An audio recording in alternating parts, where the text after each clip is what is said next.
The letter said one woman. One woman, experienced in household work, arriving on the Tuesday train from Denver. Caleb Mercer stood on the platform in Cheyenne and watched the train exhale its last breath of steam into the cold October air. He was already calculating how long it would take to drive back to the ranch before dark when he saw her. A woman in a gray coat, two heavy bags at her feet, and four boys arranged around her like satellites around a planet. Four boys. The oldest looked 16 and already had the eyes of someone who had seen things no boy that age should see. The youngest couldn't have been more than 6 and was staring at Caleb with the unblinking curiosity of someone who had not yet learned to be afraid of strangers. Caleb's jaw tightened. He looked at the telegram in his hand. He looked back at the woman. She was already looking at him, not with apology, not with nervousness, but with the specific expression of a person who has survived enough disasters to stop being surprised when the next one arrives. "Mr. Mercer," she said. He should have turned around and gotten back on his horse. Every practical instinct he owned told him to do exactly that. One woman was already a complication he hadn't wanted. A woman with 4 children was something else entirely, something that had the shape of a permanent decision, and Caleb Mercer had not made a permanent decision about anything since the day he buried his wife 3 years ago. Instead, he picked up one of her bags. He still doesn't know why. If you've ever made a choice you couldn't explain, not to your family, not to yourself, then you already understand something about the winter that was coming to the Mercer Ranch.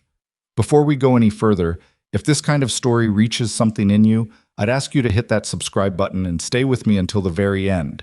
Because what happens between these 5 people and one stubborn rancher on a Wyoming frontier is not a simple story, and it deserves to be told whole. While you're here, drop a comment and tell me what city or country you're watching from. I want to see how far this story travels. Every name on that comment section reminds me why these stories matter. Let's go back to Wyoming, because the hardest part of this story is just beginning. Caleb had built the Mercer Ranch with his own hands and his own stubbornness over 14 years of Wyoming winters that would have broken a less determined man. He owned 400 acres of grazing land, a cattle herd that had survived 2 bad droughts and 1 catastrophic flood, and a ranch house that was larger than he needed because he had built it during the years when he believed his life would be larger than it turned out to be. His wife, Ruth, had died of a fever in the spring of 1886. There were no children. There was no one who needed the extra rooms or the wide porch she had insisted on, or the kitchen with 2 windows facing east because she said she wanted to see the sun while she cooked. After Ruth died, Caleb closed the kitchen except for what was necessary. He ate what the bunkhouse cook made, the same as the ranch hands, and he did not go into the east-facing kitchen anymore if he could help it. His foreman, a broad-shouldered man named Gus Holbrook, who had been with the ranch for 11 years, was the one who finally said what needed to be said. "You need someone to run the house," Gus told him in October, after the 3rd ranch hand had quit over the conditions. "Not just cook, someone to manage the place. These men work hard, and they deserve a decent meal at the end of the day, and right now they're getting beans and regret." Caleb had written to a placement agency in Denver. He had been specific. He wanted an experienced housekeeper, a woman of mature years, someone efficient and practical, someone who would not require supervision or emotional management. He had used those exact words, "does not require emotional management." He had written it twice to make sure they understood. What the Denver agency heard, apparently, was something else altogether. Her name was Elena Voss. She was 34 years old, a widow of 2 years, originally from St. Louis, and she had 4 sons, Lucas, 16, Eli, 13, Tobias, 9, and Mason, 6. And she had come to Wyoming believing she was answering an advertisement for a widower who wanted a companion and a mother for his household. The agency had written to her that the rancher was a good man, established, decent, looking for a woman of character to join his life and bring warmth back to a home that had gone cold. They had written to Caleb that the candidate was experienced, mature, and efficient. Both letters were true. Both letters left out everything that mattered. Elena discovered the gap in her information approximately 40 minutes after leaving the Cheyenne train station when Caleb's particular silence, not the comfortable kind, but the loaded kind, the kind that a person develops when they are actively preventing themselves from saying something they will regret, finally made her ask directly, "What exactly did the agency tell you about me, Mr. Mercer?" The wagon hit a rut. Caleb handled it without taking his eyes off the road. They said you were an experienced housekeeper, mature, efficient. The silence that followed was very different from the one before it. And what did the agency tell me about you? Elena said. Her voice had gone very quiet. The kind of quiet that in Elena's experience meant she was about to need to make a decision quickly. I couldn't say what they told you, Mrs. Voss. They told me you were a widower looking for a companion, someone to be part of a household, a real household. She paused. They implied you were looking for someone permanent. Caleb's hands on the reins didn't change. His expression didn't change. But something along the side of his jaw moved, and Elena, who had spent 12 years married to a man with his own particular way of not saying things, recognized it immediately. They sent me to be your housekeeper, she said. It wasn't a question. That was the arrangement I requested, he said. In the back of the wagon, Mason had fallen asleep against Lucas's shoulder. Tobias was watching a hawk circle over the flat land to the north. Eli had his arms crossed and was looking at the back of Caleb's head with the calculating expression of a boy who understood more than adults assumed he did. Elena looked at her sons. She looked at the road ahead, which was growing emptier by the mile, the last edges of Cheyenne disappearing behind them. She looked at the 2 bags she'd packed with everything she owned, which she had packed believing she was traveling toward something, not just away from her last difficult year. How far is the ranch? She asked. Another hour. And the nearest town after that? Millard, 6 miles east. He paused. It's not much of a town. Elena nodded once, slowly, the way a person nods when they are performing a calculation they have not yet finished. All right, she said. Caleb glanced at her then, just briefly. He looked back at the road. All right, he repeated, and whatever that meant to either of them, they drove the rest of the way to the ranch without speaking. The Mercer ranch house was not what Elena had expected, though she had learned over the last 2 years of being a widow in a world that had no particular patience for widows, to stop expecting things to be what she imagined. It was large, larger than she'd anticipated for a single man. 2 stories, solid timber construction, a porch that wrapped around the front and one side. It would have been handsome if anyone had paid attention to it. Instead, it had the look of a place that was being maintained but not cared for, like a coat that got brushed but never mended. The kitchen was the worst of it. Elena stood in the doorway and looked at a room that had everything it needed. A good iron stove, plenty of counter space, the 2 eastern windows Caleb's wife had wanted, and nothing that had been touched with any kind of intention in years. The pantry was stocked with the bare minimum. The shelves held equipment but no sense of order. The whole room felt like someone had been holding their breath in it for a long time. She set her bag down on the kitchen table. I'll need a list of what the men are accustomed to eating, she said. Caleb, who had been standing in the doorway watching her look at his kitchen with an expression he couldn't read, said, whatever the bunkhouse cook was making. And what was he making? A pause. Beans, mostly. Salt pork when there was enough. Elena pulled off her gloves. I'll need to visit the pantry and the root cellar before I can tell you what I can do for supper tonight. The boys will need somewhere to sleep. They're accustomed to sharing. They don't need much. There's a room at the end of the hall. 2 beds could fit a third. We'll manage. She looked up at him then, and there was something in her face that was not angry, but was very close to the thing that came before anger. The exhausted, clear-eyed assessment of someone who had already been disappointed enough times that one more disappointment was not going to break them, but was also not going to go unnoticed. Mr. Mercer, I want to be honest with you. That would be a change from this morning, he said. It came out drier than he intended. Something that might have been a start of a surprised expression crossed Elena's face. The agency made a mistake, she said. Possibly 2 mistakes. But I am here, and my children are here, and I'm not going to pretend either of us is in a situation we planned for. I will do this work properly because I do everything properly. But I think we should both understand that this is a temporary arrangement until we can sort out what should actually happen. Caleb looked at her for a moment. Then he nodded. That's fair, he said. It was the most honest conversation he'd had in 3 years. He went back out to the yard before he could think too hard about what that meant. The ranch hands were not welcoming. There were 7 of them, not counting Gus, and they ranged in their response to Elena's arrival from openly skeptical to flatly hostile. The most vocal was a man named Rand Cutler, who had been on the ranch for 2 years, and had the particular brand of confidence that comes from being useful enough that he thought his opinion deserved more weight than it actually carried. "No offense to the woman," Rand said to Gus, loudly enough to be heard from the kitchen window where Elena was taking an inventory of the pantry with Mason standing beside her, not touching anything but watching everything. "But I don't see what four boys are going to do on this ranch except eat and get in the way." Gus was quiet. Gus had found, in 11 years on the Mercer ranch, that quiet was almost always the correct response to Rand Cutler.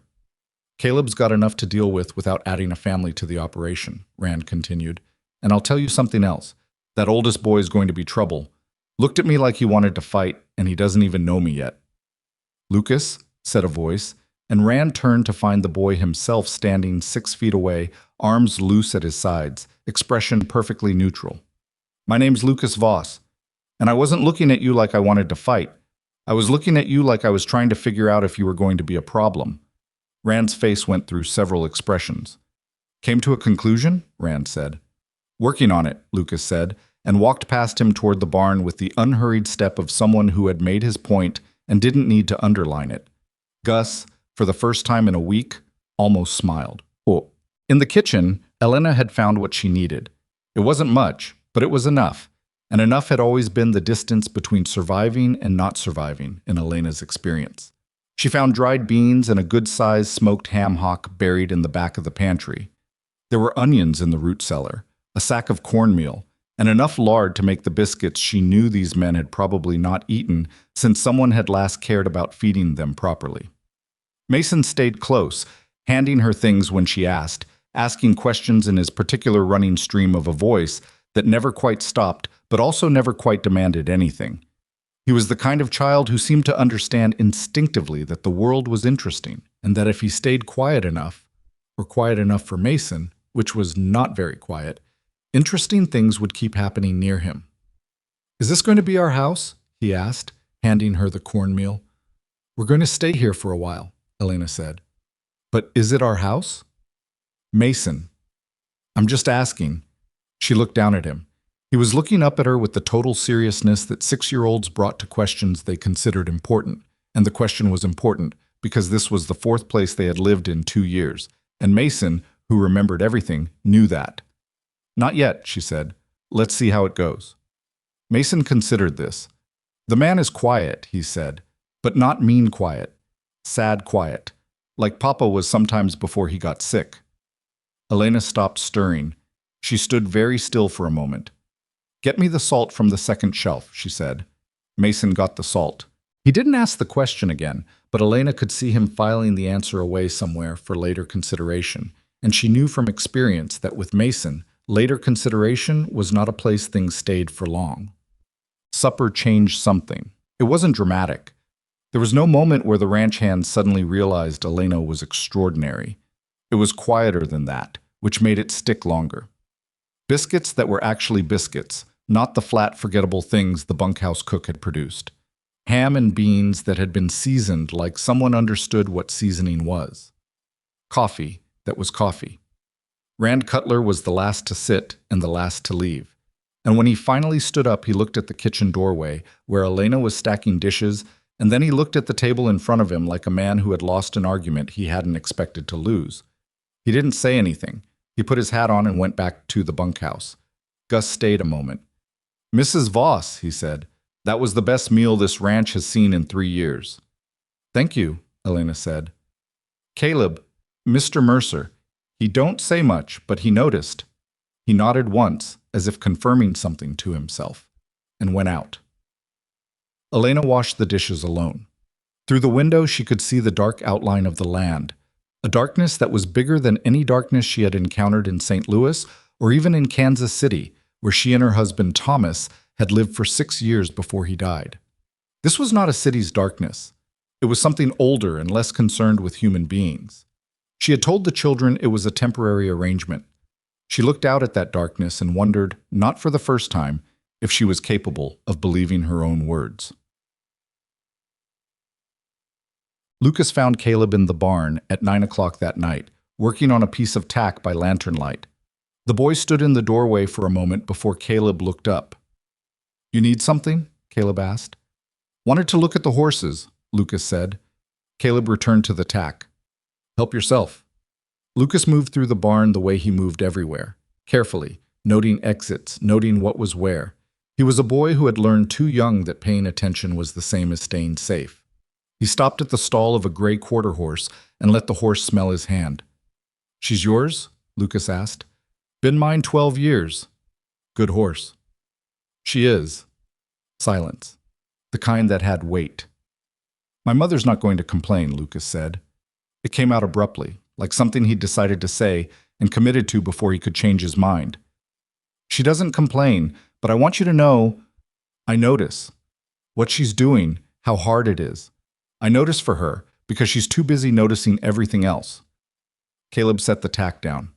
He looked at this boy, the 16-year-old with his careful eyes and his deliberate voice, and he thought about what it cost a person to say a thing like that. To say, I am watching you. I am watching how you treat her, and I want you to know that I am watching. I hear you, Caleb said. It was not nothing. Lucas seemed to understand that. He gave the gray horse one more pat and walked back through the barn and into the dark Wyoming night, and Caleb sat alone with his lantern and the sound of animals breathing and the knowledge, settling into him slowly, the way cold settles, that whatever arrangement he had made with the Denver agency, what was living in his house right now was something considerably more complicated, and though he would not have used the word then, something considerably more necessary. The morning after supper, Rand Cutler arrived at the kitchen door before dawn. Elena heard him before she saw him. The particular boot scrape of a man who wanted to be noticed arriving, not a man who was simply arriving. She had the stove going and coffee on and was working through the day's bread dough when he knocked on the frame of the open door with his knuckle, 2 sharp raps that were more announcement than request. Mrs. Voss. She didn't look up from the dough. Mr. Cutler. A pause. He hadn't expected her to know his name. Gus tell you? You told me. Yesterday, loud enough. She pressed the heels of her hands into the dough. Was there something you needed? Rand stepped into the kitchen and stood with his hat in both hands, which Elena noted because men who stood with their hats in both hands were either being genuinely respectful or performing genuinely respectful, and the difference mattered. She still didn't look at him directly. I wanted to say, he started, stopped, started again. Last night's supper. I've been on this ranch 2 years, and that was the first time I didn't feel like I was eating to survive. Elena set the dough aside. She wiped her hands on her apron and looked at him then. He was in his late 30s, weathered, with the deep creases around his eyes that came from years of squinting into Wyoming sun. He was not a bad man, she thought. He was the kind of man who took up more room than he needed when he was uncertain, which was its own kind of weakness she recognized.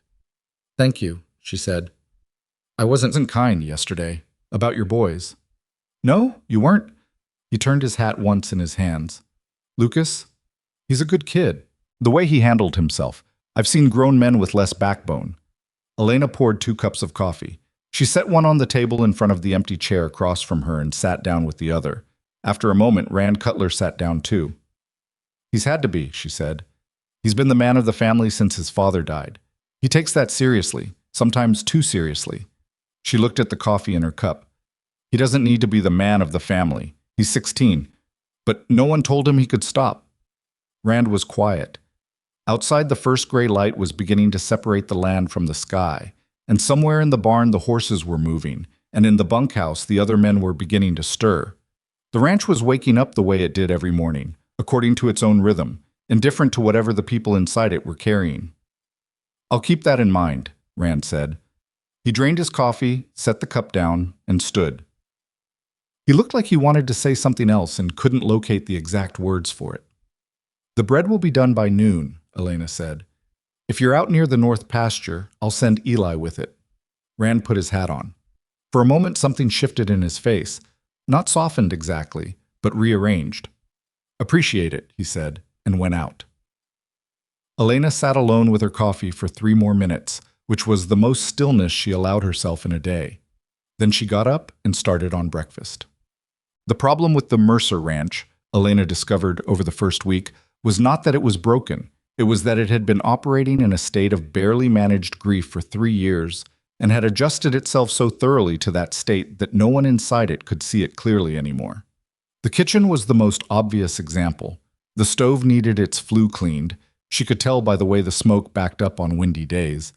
And the water from the pump at the back came in faster if you held the handle at a specific angle and let it find its rhythm, which no one had bothered to learn. 3 of the shelves in the pantry had the wrong things on them, organized according to some logic she couldn't reconstruct. And reorganizing them took an afternoon and produced a small but significant improvement in how long it took to find anything. None of this was catastrophic, but none of it was nothing either, and Elena worked through it the way she worked through everything, methodically, without announcement, crossing things off an internal list that she kept in the organized part of her mind that had been running her household operations since she was 22 years old and had realized that Thomas, whom she loved genuinely and completely, had the practical instincts of a gifted dreamer, and she was going to need to be the one who made sure they had enough wood for winter. The boys fit themselves into the ranch the way boys fit themselves into new places, differently, according to their natures. Mason attached himself to Gus within approximately 48 hours, following the foreman at a respectful 6-foot distance until Gus acknowledged him and then closing that distance by half. Gus was not a man who was accustomed to children, which was visible in the stiff way he initially responded to Mason's questions about the horses, the fence line, the difference between Hereford and Angus, and why the rooster made that specific sound at that specific time every morning.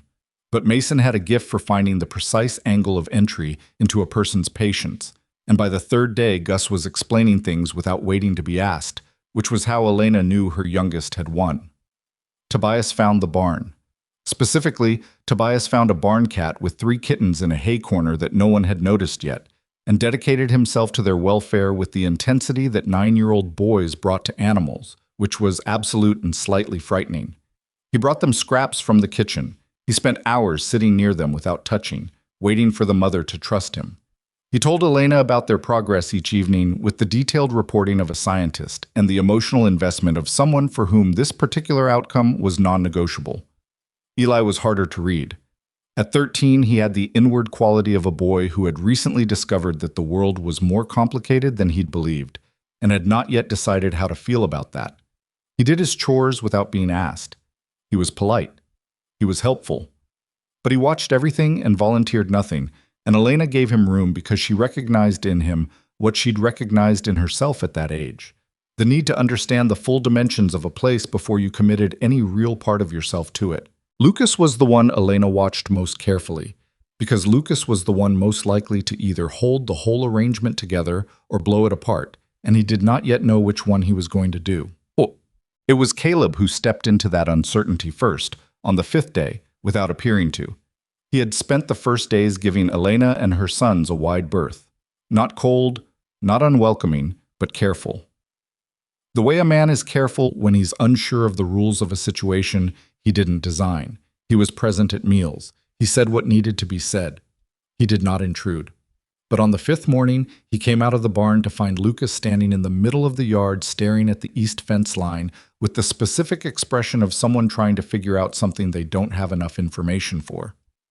"Something wrong with the fence?" Caleb asked. "3rd post from the cottonwood," Lucas said.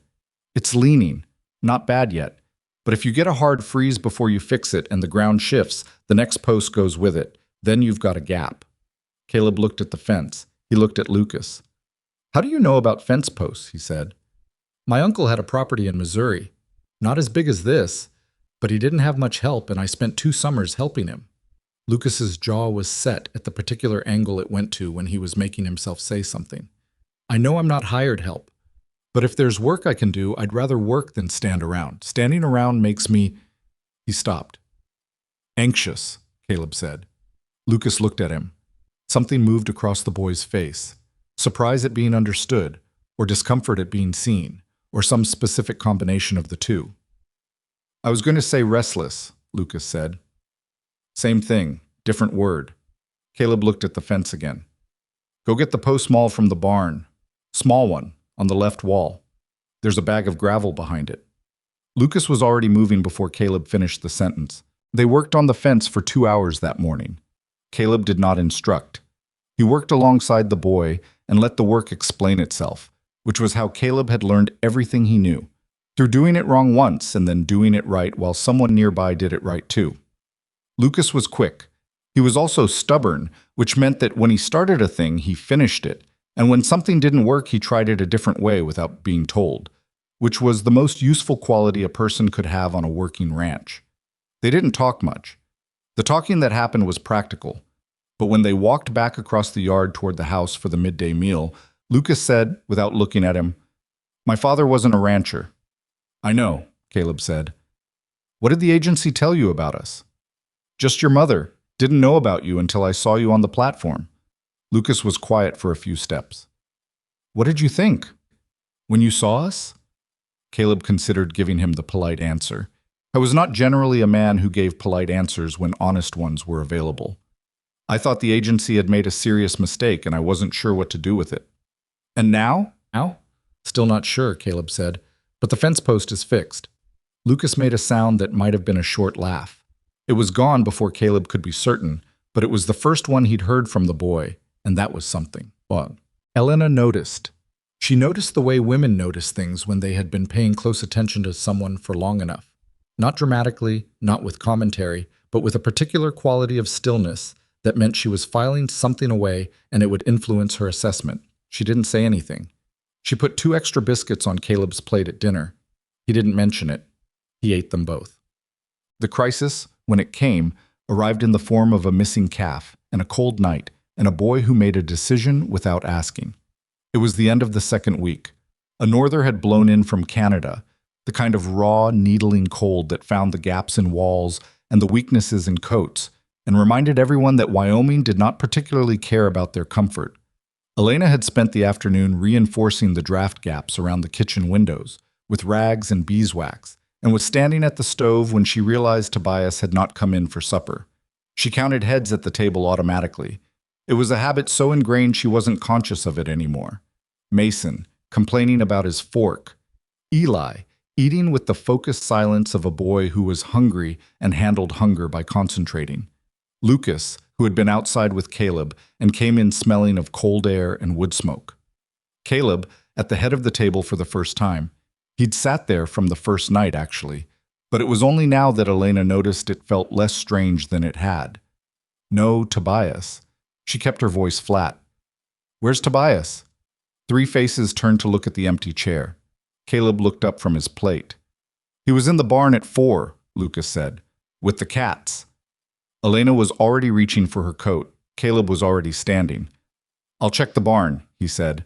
And the way he said it, not "you should" or "someone should," but "I will," no deliberation, just immediate movement, was something Elena registered and did not have time to think about yet. He came back 7 minutes later, which were not comfortable minutes. "He went after a calf," Caleb said. "One of the young ones got out through the gap in the south pasture. The hands didn't catch it before dark. Gus says Tobias saw it happen." Elena put both hands flat on the kitchen table. It was what she did when she needed to be calm, and her body was trying not to cooperate. "He went into the pasture after a calf, alone, at dark, in this cold." "Yes, ma'am." The ma'am was not condescending. It was careful. Caleb understood instinctively that what was happening in Elena right now was not something that needed to be managed or reduced, only acknowledged. Lucas was already at the door. "I know which way he'd go. He follows the fence line when he doesn't know the land." "Get your coat," Caleb said, and then to Elena. "I've got 2 lanterns. We'll find him. He's got more sense than to leave the fence line." "He's 90 years old," Elena said. 9-year-olds who follow fence lines are easier to find than adults who don't. He said it plainly, not to comfort her, but because it was true, and Elena understood the difference. She looked at Mason, who was watching everything with enormous eyes and his fork still in his hand. "You stay with Eli," she said. "Eli, watch your brother." "I'm going too," Eli said. "Eli." "He's my brother." The silence lasted 2 seconds. Caleb handed Eli a lantern. "Stay behind me," Caleb said. "Don't let go of that lantern." They went out into the dark. They found Tobias 11 minutes later, sitting at the base of a cottonwood 40 yards along the south fence line, with the missing calf's head in his lap and his arms around its neck, and his coat partially undone because he'd wrapped one side of it around the animal's flank. He was shivering hard, but he looked up when he heard the lanterns, and the first thing he said was, "She was cold. I couldn't leave her." Caleb crouched down in front of the boy. He checked his face, his hands, the specific quality of his shivering. Experienced, assessing, not panicked. "Can you stand?" Caleb asked. "Yes, but she can't." "I'll carry her. You let Lucas help you back." "She's not too heavy," Tobias said, and his teeth were starting to chatter in a way that was genuine cold, not performance. "I know she's not, but you've been cold for 20 minutes and I need your hands back before they stop working." Caleb said it matter-of-factly, not unkindly, and Tobias, who responded to information better than to reassurance, nodded.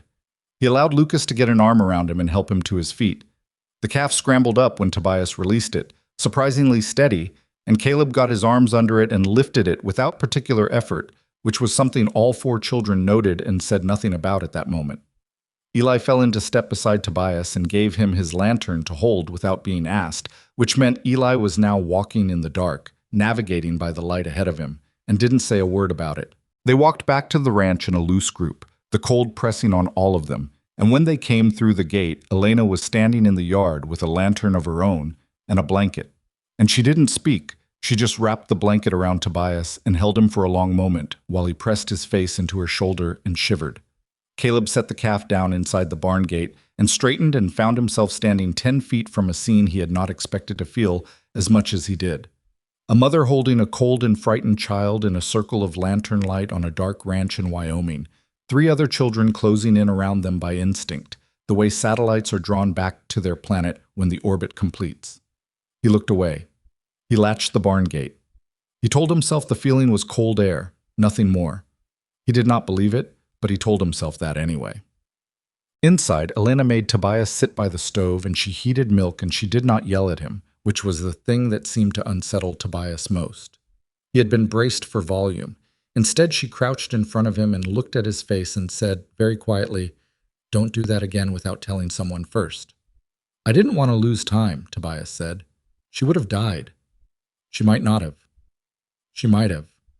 Elena looked at him for a long moment. She pushed his hair back from his forehead, an automatic gesture, not conscious. "She didn't die," she said. "Because of you. That matters." She stood. "And next time you tell someone, that matters more." Tobias wrapped both hands around this cup of warm milk. "Is Mr. Mercer angry?" "About what?" "The calf. Going out. Making him come find me." Elena glanced toward the hall, where Caleb had gone to put away the lanterns and had not yet reappeared. "I don't think so," she said carefully. "He didn't yell either," Tobias said. "He had the tone of someone compiling evidence. He carried the calf the whole way back." "He did." Tobias thought about this. He drank his milk. "Papa would have yelled," he said, not with accusation, just with the clear-eyed accuracy of a boy who knew the difference between what was true and what was comfortable. "At me. Then at himself for yelling. Then he'd have carried the calf." Elena sat down at the table across from her son. The stove was warm and the kitchen smelled like the bread she'd put in before supper, and the cold that all of them had brought in on their coats. "Your father was a good man," she said. "I know, I'm not saying he wasn't." Tobias looked up at her. "I'm just saying Mr. Mercer is different." Elena didn't answer. She got up to check the bread. From the hall came the sound of Caleb's boots on the floor, even and deliberate, and then the back door opening and closing as he went out to finish the last of the evening checks. The ranch settling into its nighttime rhythm, the same as every night, but different in a way that was hard to name. Tobias finished his milk and put the cup in the wash basin and went to bed without being told. Elena stood at the window over the sink for a moment, looking at the dark yard and the faint swing of Caleb's lantern moving along the bunkhouse side. And she thought about what Tobias had said. He's different. And she thought about how dangerous that observation was, in the hands of a 9-year-old who could not be expected to understand the full weight of what different might mean, or the full complication of what it might cost them all if they let themselves believe in it. She turned from the window. She finished the dishes. She went to check on her children, in the room that was almost theirs, in the house that was almost something. The Sunday of the 3rd week was the first time the weather forced everyone inside. The norther had intensified overnight into a proper early season storm, not yet blizzard, but close enough. Horizontal sleet. a wind that found every weak point in the ranch house architecture, the particular gray-white sky that meant the land was about to be redefined, and everyone on it had better have enough wood inside. Caleb had checked the woodpile and the livestock situation before dawn and come in at 7 saying nothing directly, but moving through the kitchen with the slightly increased efficiency of a man who had calculated the storm and was satisfied with his preparations but not entirely comfortable. Ranch hands didn't work outside in this. The bunkhouse was full. Gus had a deck of cards and a philosophical attitude toward forced inactivity that not all the men shared. Rand Cutler, who did not handle idleness well, had already repaired 3 pieces of equipment that had not urgently needed repairing before 9 in the morning. In the house, the atmosphere was different. It was the first time they were all enclosed together without the ranch's work schedule pulling people in different directions. Caleb, who had built his interior life around being useful and had not been required to simply be present with other people in years, moved through the house with the slight stiffness of a man operating in unfamiliar territory. Elena didn't force anything. She set bread to rise and pulled out the mending basket and set it on the kitchen table, not as a task for others, but as a signal that the kitchen was available and occupied and that the day had a shape, even if the storm had removed its usual structure. Mason came to the kitchen first, as he always did, and stationed himself at the corner of the table with the 2 pieces of wood and the short-handled knife he'd been using to practice carving under Gus's irregular supervision. He was making what Gus had said was a horse, and what currently looked more like an optimistic interpretation of a horse, but was progressing. Caleb came through at 9:30 for more coffee and stopped. "Gus teaching you?" he said, looking at the wood. "He showed me the grain," Mason said, with the seriousness of someone who had recently acquired knowledge they found important. Caleb sat down across from him. He turned his coffee cup in his hands. He watched Mason work for a moment, and then he said, "You're going against it in that section." Mason looked up. Caleb pointed to the specific spot without touching. "The grain goes this way in that part of the block. You go against it there, you'll split it. Go with it, come at it from this direction." He made a small motion with his finger, demonstrating without taking the knife. "Then you won't lose that piece." Mason looked at where he was pointing. He turned the wood slowly, feeling it. He tried the angle Caleb had indicated and looked up with the particular expression of a child experiencing the satisfaction of a thing suddenly making sense. "Like that?" he said. "Like that." Mason worked quietly for a few minutes. Then, without looking up, "Do you have kids?" The kitchen went very slightly more still than it had been. "No," Caleb said. "Did you want them?" "Mason," Elena said from across the kitchen, her tone not sharp but marking a boundary. "It's okay," Caleb said. He looked at the boy. "Yes," he said. "At one point. Yes." Mason absorbed this. "My papa wanted us," he said. "He told us. He said we were the best thing he ever did, even when we were loud." He glanced up. "I'm loud sometimes." "I've noticed," Caleb said. "But not bad loud." "No, not bad loud." Mason turned the wood again. "You could want them again," he said, with the complete simplicity of a 6-year-old offering what seemed to him like an obvious solution to a clear problem, and then went back to his carving as if the observation required nothing further. Caleb looked at his coffee. He did not look at Elena. He could feel her not looking at him from across the kitchen, which was its own kind of communication. He got up, refilled his cup, and went to find something in the house to fix, because fixing things was the vocabulary he knew best, and the conversation that had just happened in his kitchen was something that was going to take him a while to process, and he needed to be moving while he did it. Eli found him in the back hallway replacing a hinge on the storage room door. Caleb heard him arrive but let him stand there, not demanding explanation for the company, just working. After 3 minutes, Eli said, "Can I help?" "Hand me the smaller screwdriver, on the floor." Eli handed it over and then crouched beside him and watched with the focused attention he brought to anything mechanical. He understood intuitively that Caleb was not a man who needed to fill silence with talking, which meant they were compatible in a way that didn't require anyone to perform. "What happened to your wife?" Eli said. It wasn't aggressive. It was Eli. Straight line, factual, asking the question that was relevant to the situation as he understood it. Caleb fitted the screw and turned it once. "Fever, spring of '86. "Quick?" 3 days. Eli was quiet for a moment, and Caleb could hear him working through the specific quality of that grief, comparing it against what he knew. My dad was sick for almost a year, Eli said. It was slow. Mama says slow is worse because you keep hoping, but I think quick is also bad because you don't get to say things. Caleb looked at the hinge rather than at Eli. Your mother's right, he said. Both kinds are bad. Yeah. Eli handed him the next screw before he asked for it, which meant he'd been paying attention. She doesn't talk about it much, being sad about him. She says we need to keep moving. He paused. She does keep moving. She moves all the time. I think sometimes she doesn't stop because she's afraid of what happens if she does. Caleb drove the screw home. The hinge held. He tested the door. Clean swing, no drag. Smart woman, he said. She is, Eli agreed. She's also tired. She doesn't say that either, but she is. Caleb put the screwdriver down and looked at this 13-year-old boy who was telling him something with the specific indirection of a person who understood that saying a thing directly was not always the way to make someone hear it. I'll keep that in mind, Caleb said. Eli stood, brushed sawdust off his knee. The hinge looks good, he said, and went back toward the kitchen like a man who had completed his business and had other things to attend to. Caleb sat in the hallway a moment longer. The storm moved against the walls. Inside the house, he could hear his own kitchen producing the sounds of people living in it. Mason's questions, Elena's answers, the scrape of a chair, the pop of the stove. And the house, which had been producing silence in those same spaces for 3 years, was doing something with all of it that Caleb could not quite name. He picked up his tools. He went back down the hall. Outside, the sleet turned to snow, and the Mercer ranch disappeared into the white heart of a Wyoming storm. And inside its walls, without any single decision having been made, 5 people and 1 uncertain rancher spent a Sunday becoming something they had not been when they woke up. Not a family. Not yet. But the distance between what they were and what they might become had shortened in ways that none of them were fully prepared to measure. The letter arrived on a Tuesday, 3.5 weeks after Elena and her sons had come to the Mercer ranch.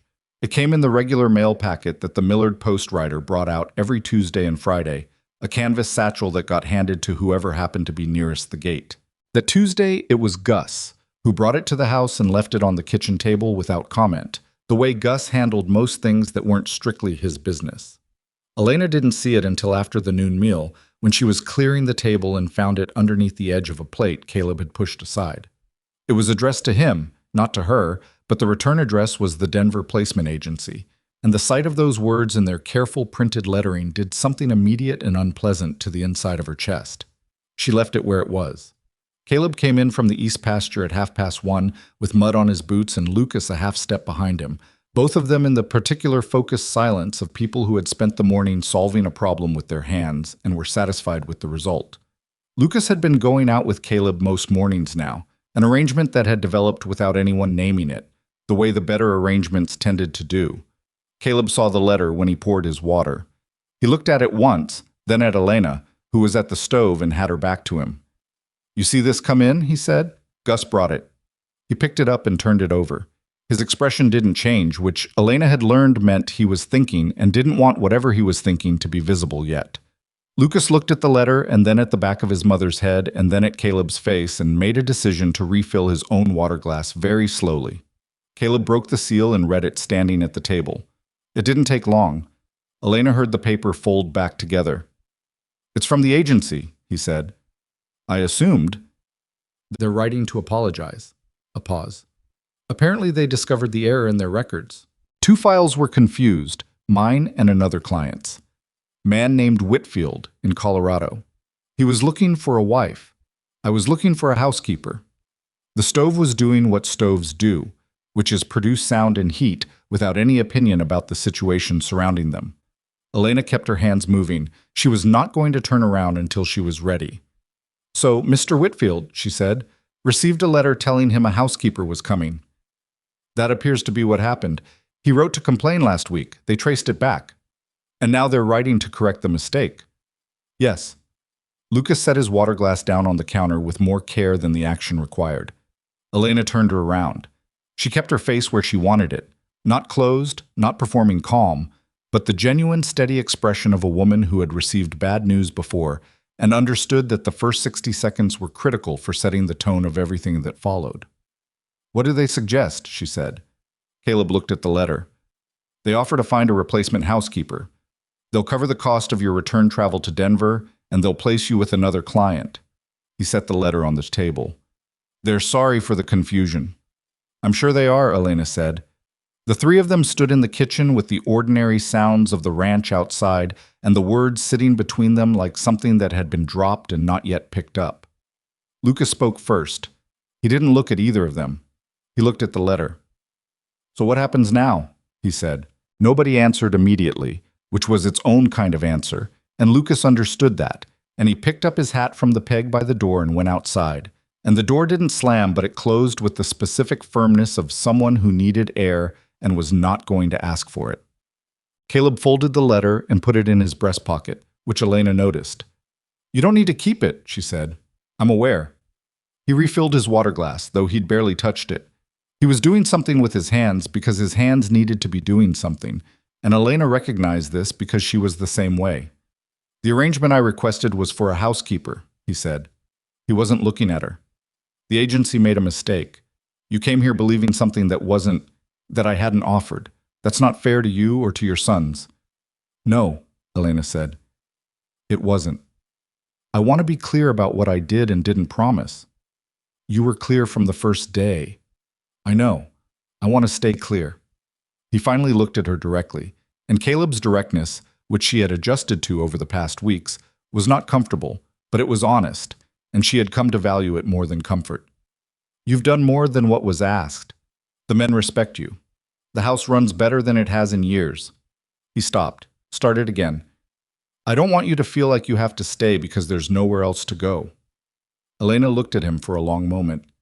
"Is that what you think is keeping me here?" she said. Caleb's jaw moved slightly. "I don't know what's keeping you here. That's the problem." She looked at the table between them, at the empty space where the letter had been. She thought about the right thing to say and whether this was the moment to say it, and she decided it wasn't. Not yet, not with the letter still warm from his pocket, and neither of them knowing what they actually wanted clearly enough to say it without making it worse. "I'll think about it," she said. "I need a few days." Caleb nodded once. He put his hat back on. "Take whatever time you need," he said, and went back out to the ranch, and Elena stood at the stove and listened to his footsteps cross the porch and fade. And then she sat down at the kitchen table in the chair she'd sat in every day for 3 weeks and looked at the room around her. The east windows, the organized shelves, the clean iron stove with the corrected flue, and the pump at the back that she now knew how to hold at the right angle. 3 weeks of mornings and meals and small corrections, and Mason's questions, and Eli's sideways honesty, and Tobias's barn cats, and Lucas coming in from the cold smelling like work, and being more himself than she'd seen him in 2 years. She sat there for 11 minutes. Then she got up and started on supper. She didn't tell the boys that night. She needed to understand the dimensions of the situation first before she handed it to 4 people who would each carry it differently and in different directions. But Mason knew something had changed, the way Mason always knew things had changed, through the specific atmospheric shift that happened in rooms when adults were managing something. He sat closer to Elena at supper than usual, not asking questions, just present in the careful way he got sometimes, as if proximity could fix what words couldn't name yet. Caleb ate in a silence that was different from his ordinary silence. His ordinary silence was settled. This one was working.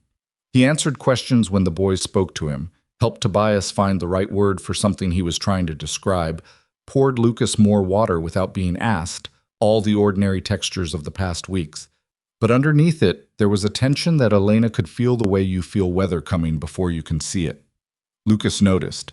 He didn't say anything during supper, but he stayed after, when the younger boys had gone to wash up, and he helped Elena with the dishes in the particular shoulder-to-shoulder silence of someone who was waiting to say something.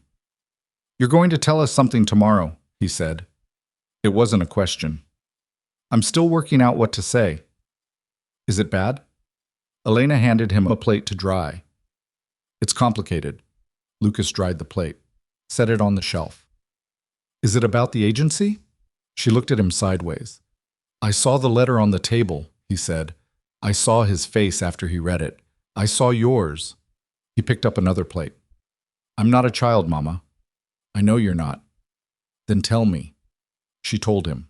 The short version, the mixed files, the real arrangement, the offer of return travel, the other placement.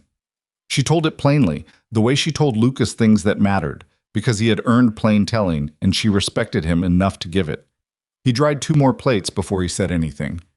What do you want to do? He said. I don't know yet. What does he want? I don't know that either. Lucas put the last plate on the shelf and turned to face her. In the lamplight, with his jaw set and his eyes steady, he looked so much like Thomas at that age, Thomas before life had put its particular weight on him, that Elena's throat closed briefly and she made herself breathe through it. I'll go wherever you go, Lucas said. You know that. We all will. He paused. But I want you to know something. This is the first place where Tobias hasn't cried at night since Papa died. I don't know if you knew that.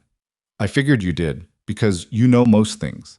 But in case you didn't, I wanted you to know. Elena turned back to the wash basin. She kept her hands in the water. I knew, she said quietly. Lucas put his dish towel on the hook. Okay, he said, and left her to it. The second letter arrived 4 days later, and this one was addressed to Elena. She almost didn't recognize the name on the return, the Laramie District School Board, because she had applied for the teaching position 8 months ago, before Thomas died, when she'd still been imagining a version of her future that involved her own income and her own standing, and a way of keeping her family stable that didn't depend on any arrangement with any agency or any rancher in Wyoming. She had forgotten she'd applied. Or rather, she had placed the application in the category of things she no longer expected to hear back about, the way you filed away certain hopes when circumstances changed enough that they stopped seeming relevant. The Laramie School Board had not forgotten. They had a position, a full teaching placement, literature and composition for the upper grades, beginning after the new year. It came with a salary, a small house attached to the school grounds, and the particular security of institutional employment that existed independent of any personal arrangement. Elena read the letter twice in the kitchen, alone, at the morning's end. It was a good offer. She knew it was a good offer. It was exactly the kind of offer she would have described, if asked 6 months ago, as the thing she most needed: steady income, respectable work, a place that belonged to her and her children that was theirs by contract, and not by the goodwill of a man who had not intended to have them in the first place. She folded the letter and put it in the pocket of her apron. She did not mention it to anyone for 2 days. The days on the ranch had developed a texture that Elena was aware she had begun to rely on more than she admitted. Not the predictability. The predictability was important, but it was the specific quality of this particular predictability that had crept in under her defenses. The way Caleb checked the stove every morning before she came down, banking the coals so the kitchen was already warming when she arrived. He had never mentioned doing this. She had noticed on the 4th day and hadn't mentioned it either, and that silence between them about the thing he was doing without announcement was its own form of conversation. The way Gus had started asking Mason's opinion on small decisions, which route to take to the south fence, whether the roan mare seemed off her feed, with the particular respect of an adult who has decided a child's attention is worth something.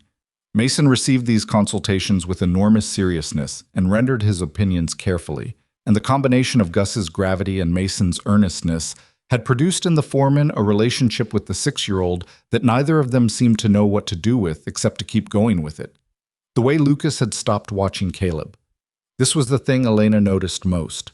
In the first week, her oldest son had monitored the rancher the way he monitored anything uncertain, continuously, from the corner of his eye, cataloging.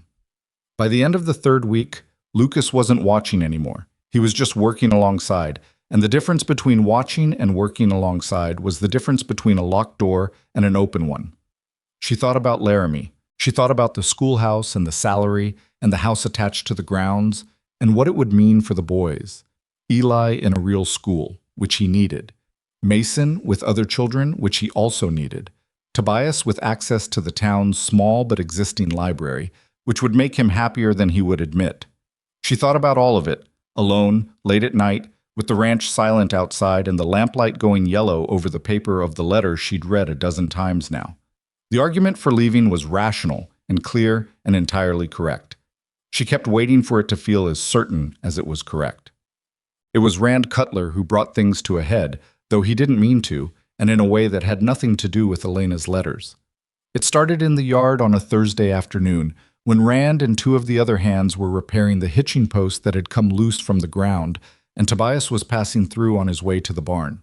Rand said something to the other men, something low, not meant to carry, but Tobias had unusually good hearing and a very direct relationship with injustice, and what he heard was Rand saying that these boys were getting comfortable in a place that wasn't theirs, and Caleb didn't seem to notice what he was allowing. Tobias stopped walking. He turned around, which was the wrong thing to do and also entirely in character. "This post needs to go 2 inches deeper on the left side," he said. "Otherwise it'll come loose again after the next freeze." He said it to the post, not to Rand, in the tone of someone making a neutral observation about an engineering problem. Rand looked at the 9-year-old standing in the yard addressing his fence repair. "That right?" he said. "Yes." Tobias pointed at the specific spot without moving closer. "The ground composition is different there. You can see it from the color. Softer. You need to go deeper." He looked at Rand directly. "My papa taught me about foundations. He said it doesn't matter how good the rest of the structure is if the foundation isn't right." He went to the barn. The two ranch hands with Rand looked at each other. One of them, a younger man named Pete, who had been on the ranch 6 months and had the good sense to take information from wherever it was offered, crouched down and looked at the ground composition at the post base. "Kid's right," Pete said. "Look at that." Rand stood with his tools in his hands for a long moment. Then he said, "Go 2 inches deeper." And nothing else, and they did. And when they tested the post, it held with a solidity it hadn't had before. Rand didn't bring this to Elena or to Caleb. But something shifted in him after that. The way things shifted in Rand when information arrived that didn't fit the box he'd put it in. Elena could feel it in the way he stopped making his arrivals at meals so pointed, stopped holding his skepticism at a temperature everyone could feel. He wasn't converted, he was reconsidering. For Rand, that was significant. But Caleb found out about the Laramie letter from the last person he would have expected. It was Mason. Mason did not intend to tell him anything. Mason told him the way Mason told everyone everything, by talking continuously and without editorial filter about whatever was currently occupying the largest space in his mind. He was in the barn with Caleb on a Saturday morning, the ostensible purpose being to check on the calf that Tobias had rescued, which was doing well, and had achieved minor celebrity status in Mason's internal hierarchy. Caleb was checking the tack. Mason was talking. "Mama got another letter," Mason said, in the same tone he might use to report that the sky was a particular color. Caleb kept his hands on the bridle he was working. "Did she?" "From a school, in Laramie." Mason crouched down to look at the calf through the stall slats. "She's been reading it at night when she thinks we're sleeping. Eli says she does that when she's deciding something." Caleb was quiet for a moment. "Does Eli know what she's deciding?" he said. "He thinks she's deciding whether to go to Laramie." Mason poked a finger through the stall slats, and the calf came to investigate. "He told Lucas. Lucas didn't say anything when he told him, but he went outside and stayed there for a long time." A pause. "Lucas does that when something hurts." The barn was cold, and the light was the flat gray of a winter morning, and Caleb's hands had gone still on the bridle without his fully deciding that. "What do you think about Laramie?" he said. Mason considered this with appropriate gravity. "I don't want to go," he said. "I like it here. I like Gus." He looked up. "I like you." He said it with the complete matter-of-fact directness of a child for whom the statement was simply true and required no particular delivery. "But Mama decides.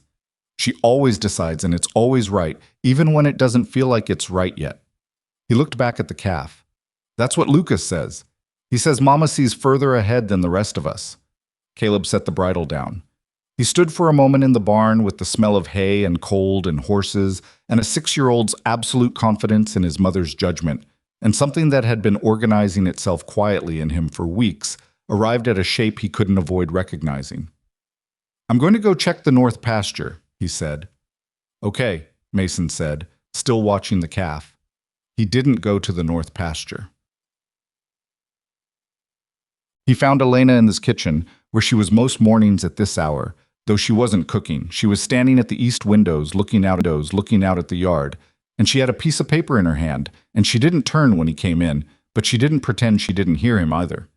"Mason told you," she said. "He wasn't trying to." "I know, he doesn't have a trying mode, he just talks." She folded the letter. "I was going to tell you today." Caleb sat down at the table. "Tell me now." She put the letter on the table between them. He didn't touch it. "It's a teaching position," she said.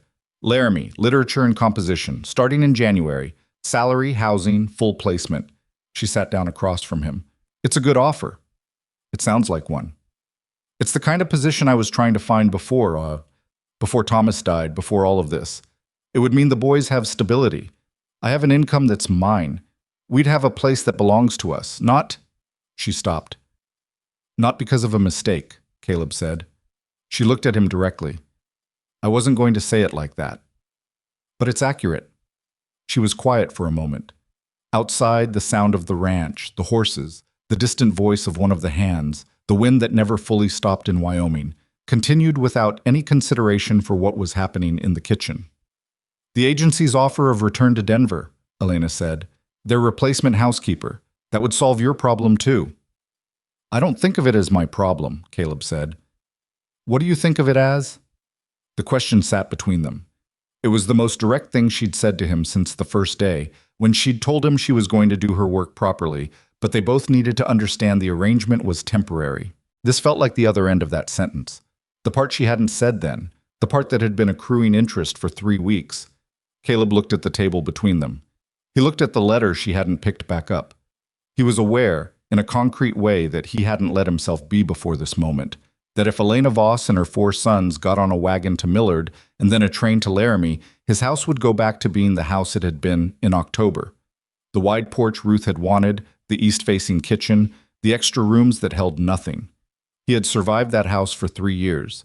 He was no longer certain he wanted to. "I need to think," he said. "So do I," Elena said.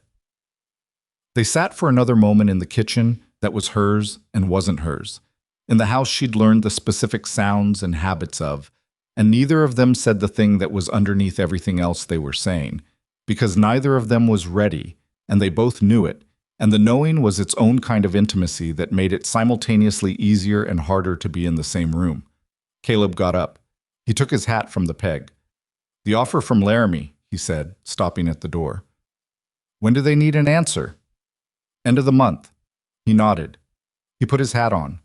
He went out, and this time he did go to the north pasture, and he stood out there in the cold for a long time looking at the land that was his and the fence lines he'd built and the sky that stretched over Wyoming without any particular concern for the small human difficulties happening underneath it.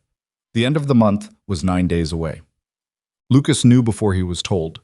He had known since the barn, since Mason's account of the second letter passed from Mason to Eli to Lucas with the relay speed that operated between the 4 boys as efficiently as any telegraph line. He knew, and he did what he did when he knew something he couldn't fix yet. He went and worked, harder than necessary, at whatever needed doing. Caleb found him at the woodpile at 4 in the afternoon, splitting logs with the methodical ferocity of someone who needed to be splitting something. Caleb picked up the other axe. He started on the next section without saying anything. They worked like that for 20 minutes.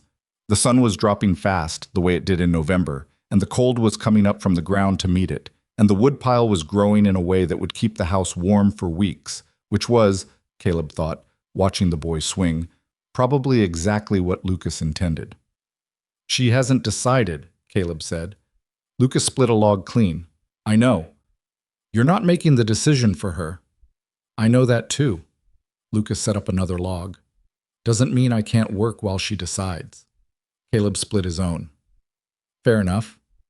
Another 10 minutes. The pile was becoming impressive. "Can I ask you something?" Lucas said, not stopping. "Go ahead." "Do you want us to stay?" Caleb set up a new log. He swung. The wood split. "Yes," he said. Lucas stopped swinging. He stood with the axe at his side and looked at the woodpile and breathed out a long breath that the cold air turned to vapor. "Does she know that?" he said. Caleb set up another log. "Not completely." Lucas was quiet for a moment. Then he picked up his axe and went back to work. And that was all he said, and it was enough, because it was Lucas. And Lucas did not make requests. He made observations, and Caleb had heard this one. That night, after supper, after the boys were in their room, not sleeping, certainly not sleeping, but present behind a closed door, Elena found the letter from the Denver agency on the kitchen table, unfolded, with a line drawn beneath the relevant paragraph in Caleb's deliberate hand, and beside it, in the same hand, 3 words on a separate scrap of paper. This isn't right. She picked up the scrap. She stood at the kitchen table in the lamplight and read those 3 words for a long time, longer than 3 words should require. And what she was reading was not the words themselves, but the space between them. The space that a private, precise, contained man had decided was too important to leave empty. She didn't go find him. It was late, and she wasn't ready, and he wasn't asking her to be ready, only to know. She put the scrap of paper in the pocket of her apron, next to the Laramie letter. She went to check her children. In the room at the end of the hall, 4 boys in 2 beds lay with varying degrees of convincing stillness. Mason was genuinely asleep, his small face relaxed, one hand tucked under his chin. Tobias was almost asleep, fighting it with the stubborn determination he brought to everything he didn't want to do. Eli had a book open in the low lamplight and looked up when she appeared in the doorway and didn't pretend he'd been sleeping.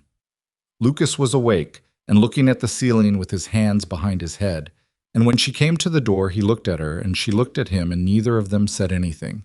She reached in and turned the lamp down low. "Sleep," she said. "You too," Lucas said. She went to her own room. She did not sleep for a long time. She lay in the dark and listened to the ranch sounds outside.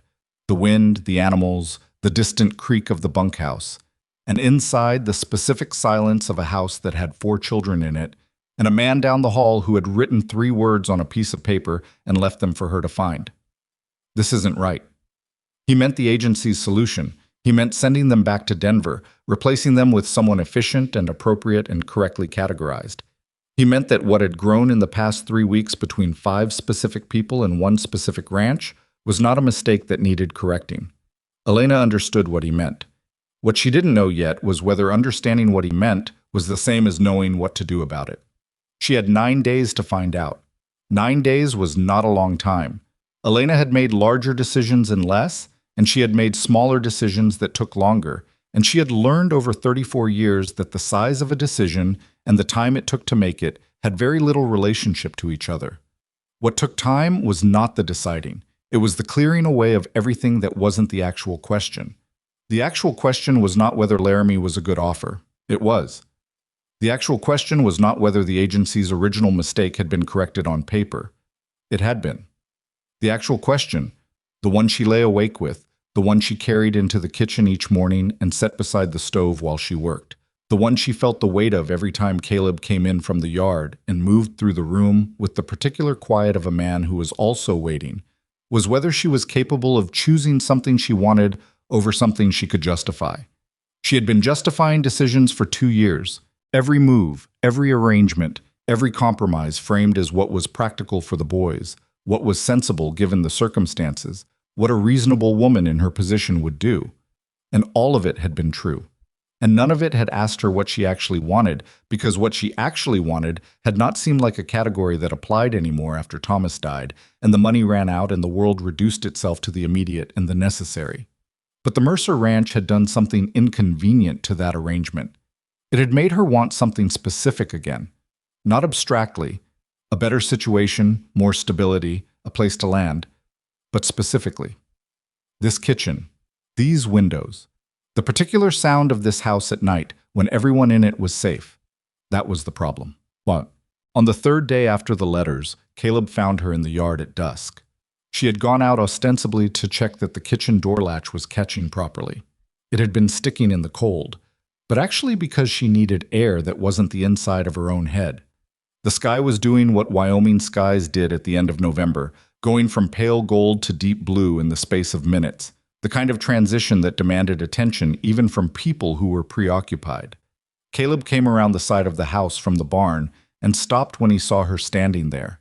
He looked at her and then at the sky, and then he came to stand a few feet away, not close, not distant, at the specific distance that had developed between them over the past weeks as the working distance, near enough to talk, far enough to retreat. "Latch still sticking?" he said. "I fixed it this morning." I know. I checked it. They stood in the fading light. Elena had her arms crossed against the cold, not defensively but practically, and she could feel the cold coming up through the soles of her boots, the way it did when the temperature dropped fast. I owe you an honest conversation, she said. You don't owe me anything, Caleb said. I know I don't. That's not what I meant. She looked at the sky for a moment longer and then at him. I've been thinking about what you wrote on that piece of paper. Caleb was quiet. He was very good at being quiet in ways that didn't pressure, which was, she had decided, one of his most useful qualities. I understand what you meant, she said. The agency's solution isn't right. Sending us back to Denver and replacing us with someone correctly categorized. That doesn't fit what's actually here. I understand that. She paused. What I don't understand is what you think should actually happen. I think I should tell you that, he said. I think so too. The sky had shifted to indigo. In the bunkhouse windows, lamps were coming on. From inside the house, the faint sound of Mason's voice, then Eli's lower one answering. Some ongoing debate about something that would turn out to be minor and feel enormous, the way their debates always did. I'm not good at this, Caleb said. He wasn't apologizing, just stating a fact about himself with the same accuracy he applied to facts about fence posts or weather. I built this ranch alone. After Ruth died, I kept it alone. I got used to alone in ways I didn't notice until they were in the way. He looked at the ranch house in front of them. The lit windows, the smoke from the kitchen stovepipe, the evidence of people living in it. What's in that house right now is not something I planned for. I know that. You know it better than anyone. But, Elena said, because there was a but, and she was not going to let him stop before it. But I don't want it to leave, he said. He said it simply, with none of the performance that some men put around difficult admissions, just the plain statement of a thing that was true. Not because I need a housekeeper, not because it's practical, because your sons are the first people in 3 years who have made this place feel like it's for something, and because you... He stopped. Go ahead, she said, because you are the first person in 3 years who has made me feel like being around someone is better than being alone. He looked at her. That is not a small thing, for me. That is not a thing I say without knowing what I'm saying. The cold had settled fully now, the kind that made breath visible, and Elena's breath and Caleb's breath were both doing that, small pale shapes that lasted a second and dissolved. She uncrossed her arms. I have 4 children, she said. They are not simple. They are not going to become simple. Mason will talk for the rest of his natural life and probably beyond it. Tobias will rescue every animal in Wyoming one by one. Eli is going to become someone who asks questions that don't have comfortable answers. And Lucas, she stopped on Lucas's name for a moment. Lucas has been the man of my family for 2 years, and he needs to stop. He needs someone who lets him be 16. But that is not a small thing to ask of someone who didn't plan for any of it. I know what I'm looking at, Caleb said. I need you to be sure. I'm not sure of everything, he said. I'm sure of this. Elena looked at him for a long moment. The ranch sounds were settling into the night sounds, the shift from activity to stillness that happened every evening and that she had, without consciously noting it, begun to feel as a kind of arrival, the day completing itself. I need a few more days, she said, not because I don't hear what you're saying, because a decision this size deserves more than a conversation in a cold yard. Take what you need, he said. I'll be here. It was the simplest possible thing to say. It was also, Elena thought, walking back to the kitchen door, whose latch she had fixed that morning, exactly the right thing. Not a promise of perfection, not a plan, just a man telling her in the clearest language he had that he wasn't going anywhere. She went inside. She started on the evening's last tasks. She did not look at the Laramie letter that night. The next morning brought a crisis that had nothing to do with letters and everything to do with the ranch's unsparing relationship with the people who lived on it. One of the Hereford cows had gotten into difficulty overnight, a fence breach in the south pasture no one had caught before dark, and the animal had wandered into a gully and was down, leg at the wrong angle, temperature dropping fast. Gus found her at first light and came to the house at a dead walk, which was how Gus communicated urgency. Caleb had 3 of the hands out with ropes inside 10 minutes. Elena heard the commotion from the kitchen and sent Eli to see what was happening, and Eli came back with the information and the additional data that Lucas had already gone with the men without being asked, which was exactly what Lucas would do. The recovery operation took the better part of 4 hours. The cow was not lost. Caleb and Rand and 2 of the hands got her out of the gully, got the leg splinted well enough to see if it would hold, and got her into the barn where Tobias immediately stationed himself as a secondary medical authority. The leg would probably heal. Probably. Gus said he'd seen worse come right and some that looked better didn't, and that was the honest range of the prognosis. What interested Elena was what happened in the aftermath. She had sent hot coffee and food out to the men at the 2-hour mark, which was a decision she made without deliberating about it. It was cold. They were working hard. This was what you did. She sent Eli with it, who reported back that Rand Cutler had said thank you in a way that sounded like he meant it, which Eli described as different than his regular thank you. When the men came in, stamping cold off their boots, Caleb came last. I was cold the way you got cold when you'd been on the ground in Wyoming for 4 hours, the deep cold that took real time to come out. And when he came into the kitchen, Elena handed him coffee without asking, and he took it with both hands in a way that acknowledged, without words, that this was something other than an employer-employee transaction. Rand came through a few minutes later, heading for the bunkhouse, and stopped in the kitchen doorway. "Cow's gonna be all right," he said, to the room generally. Then, to Elena specifically, "Boy of yours, Lucas. He held that rope for 2 hours straight, stronger than he looks." He said it like a report, factual, and went on out. Lucas, who was at the table warming his hands around his own coffee, did not look up, but the back of his neck changed color slightly, which was the closest Lucas got to visible emotion in company. Caleb looked at the boy over his coffee cup. Something passed between them that Elena could see from across the kitchen. Some specific acknowledgement, man to man, the kind that operated below the level of words. Lucas gave one short nod and drank his coffee. Elena turned back to the stove.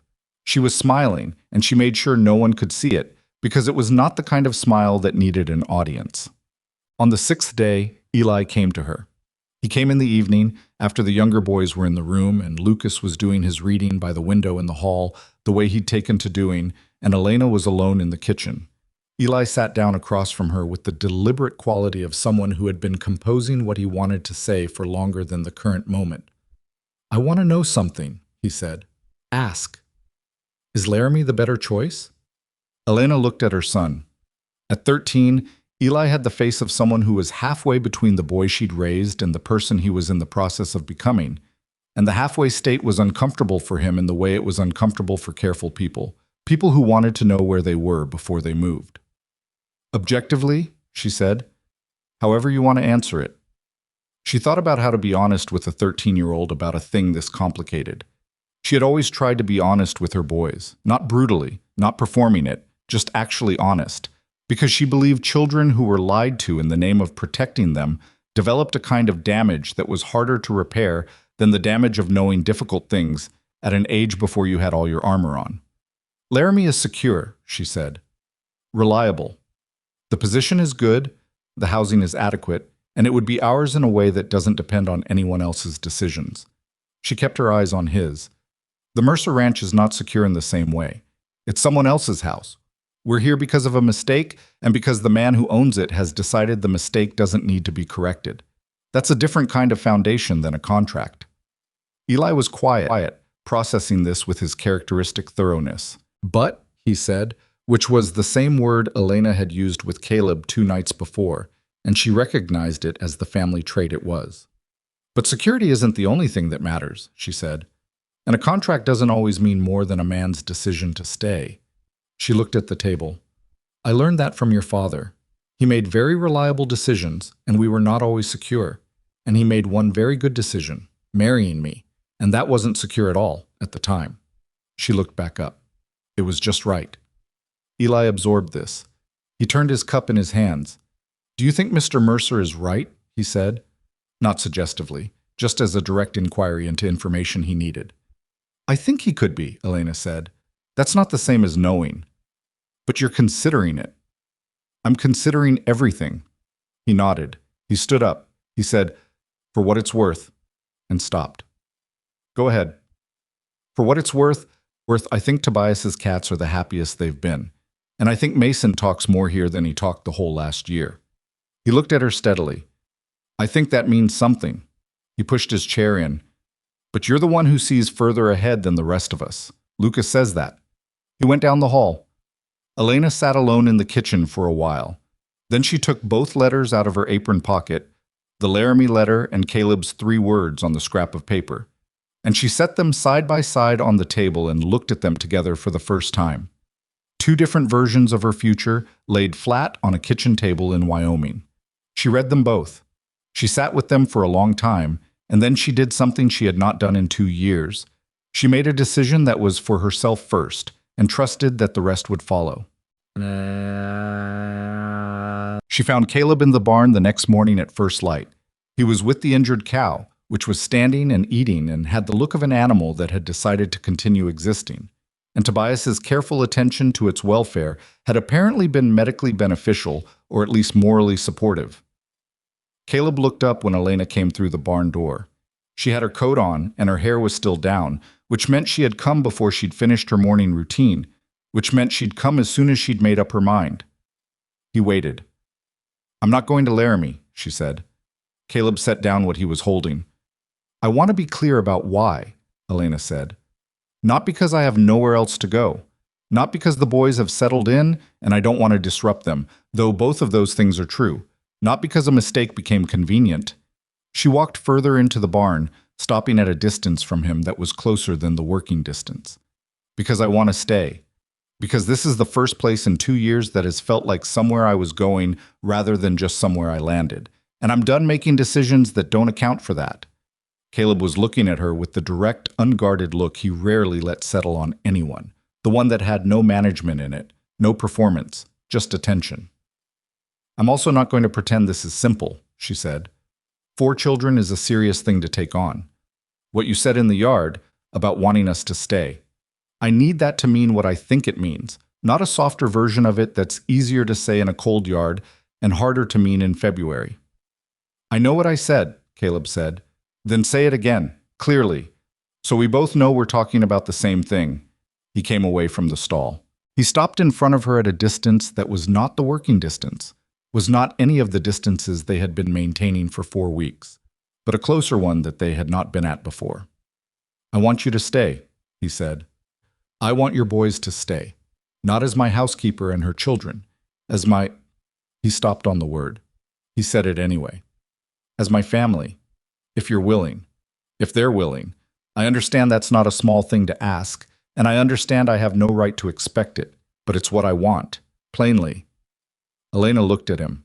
She was a woman who had learned the difference between men who said things and men who meant them, and the learning had cost her enough that she trusted the instinct now completely.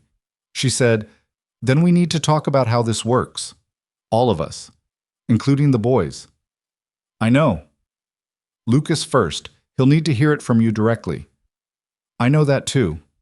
She looked around the barn, at the recovering cow, at Tobias's cats and their now confident mother, at the gray quarter horse watching them from her stall with what Elena had decided was a personality beyond the average equine, at the structure of the place, solid and functional and not beautiful, but real. I'll write to the Laramie School Board today, she said, and to the agency. I'll write to the agency, Caleb said. That part's mine to handle. Elena nodded once. She turned to go. Elena, he said. It was the first time he had used her first name. She stopped. Thank you, he said, for not leaving because it was easier. She stood with her back to him for a moment. Thank you for not making it so easy to leave that I didn't have to decide, she said, and went back to the house. The conversation with Lucas happened that afternoon. Caleb found him at the fence line on the east pasture, which was where Lucas went when he needed to be doing something with his hands while he thought. He was repairing a gap in the wire with the focused competence he brought to physical work, and he heard Caleb coming but didn't stop. Caleb picked up the wire tensioner from the ground and held it ready for when Lucas needed it. They worked for 5 minutes without speaking. Your mother and I had a conversation this morning, Caleb said. Lucas reached for the tensioner. Caleb handed it over. She's staying, Lucas said. It was not a question. She's staying, if that's all right with you. Lucas worked the tensioner. The wire went taut. He checked it, adjusted, checked again. It's not really my decision, he said.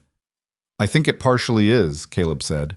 And I think you know it is. And I think you've known it was for the last week. That's why you've been working like you're trying to exhaust yourself. Lucas lowered the tensioner. He looked at the fence and then at Caleb, and the look was not guarded the way it had been in the early days, but it was still measuring, still doing the calculation that Lucas's eyes did automatically on anything he wasn't certain of. What exactly are you asking me? Lucas said. Because I want to know exactly.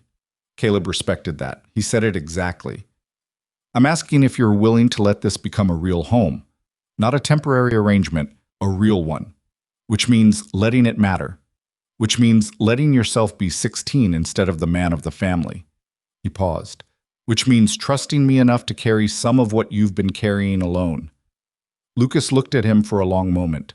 You'd have to earn that, Lucas said, not ask for it. I know, Caleb said. I'm not asking for it now. I'm telling you I intend to earn it. I wanted you to know that's the intention. Lucas turned back to the fence. He worked in silence for another minute. He had the quality, in that moment, of someone who was doing two things simultaneously, repairing the wire in front of him and repairing something inside himself, something that had been braced against exactly this possibility for long enough that releasing the brace was going to take more than one conversation.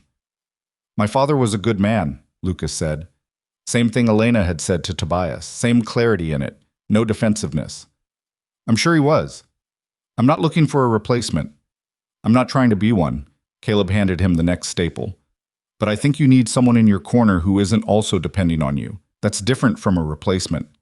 Lucas drove the staple. He drove the next one. He stood back and looked at the fence line with the critical eye of someone who wanted the work to be right before he walked away from it. The gray mare, Lucas said. What's her name? Caleb paused at the shift. Clover. She's been favoring her left front this week, slight. You might want to check the shoe. Caleb looked at him. I noticed 2 days ago, Lucas said, and picked up the tool bag and started down the fence line to the next section. Caleb stood for a moment in the cold field, and then he followed, and they worked the fence line until it was too dark to see the wire. And by the time they walked back to the house for supper, something had shifted in the space between them.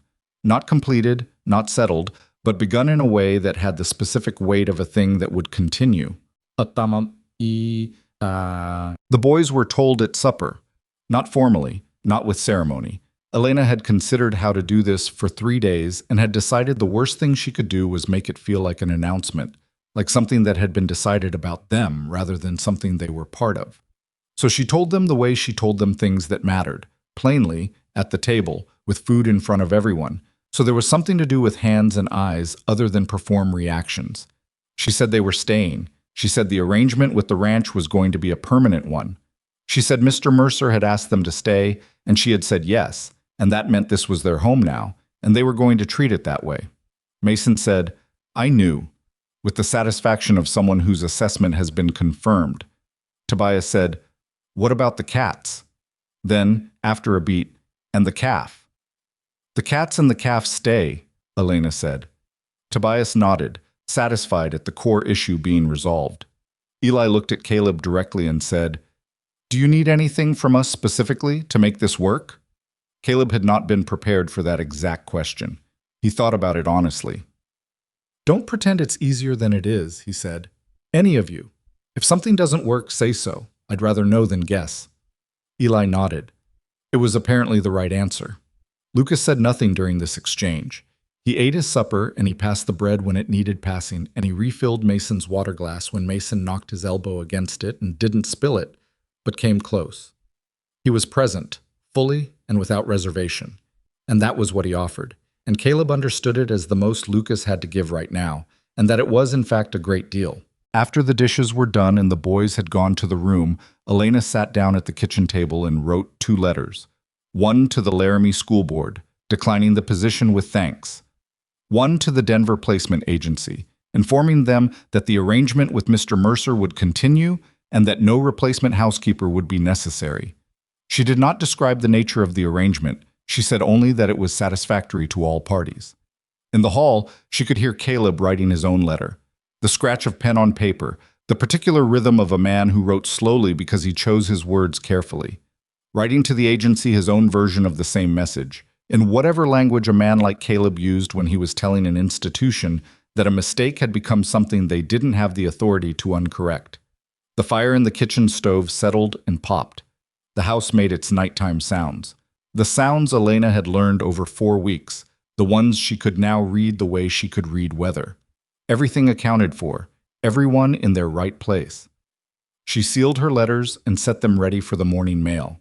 She did not allow herself to feel certain, because certainty was a thing that was built over time, not declared.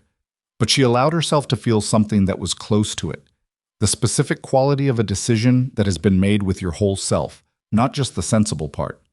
That was enough for now. That was, in fact, the most reliable foundation she knew.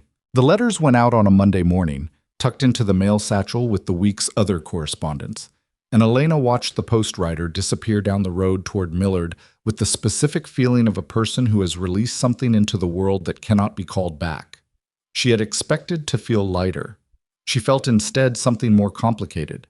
Not regret, not doubt exactly, but the particular weight of a decision that is right and still costs something.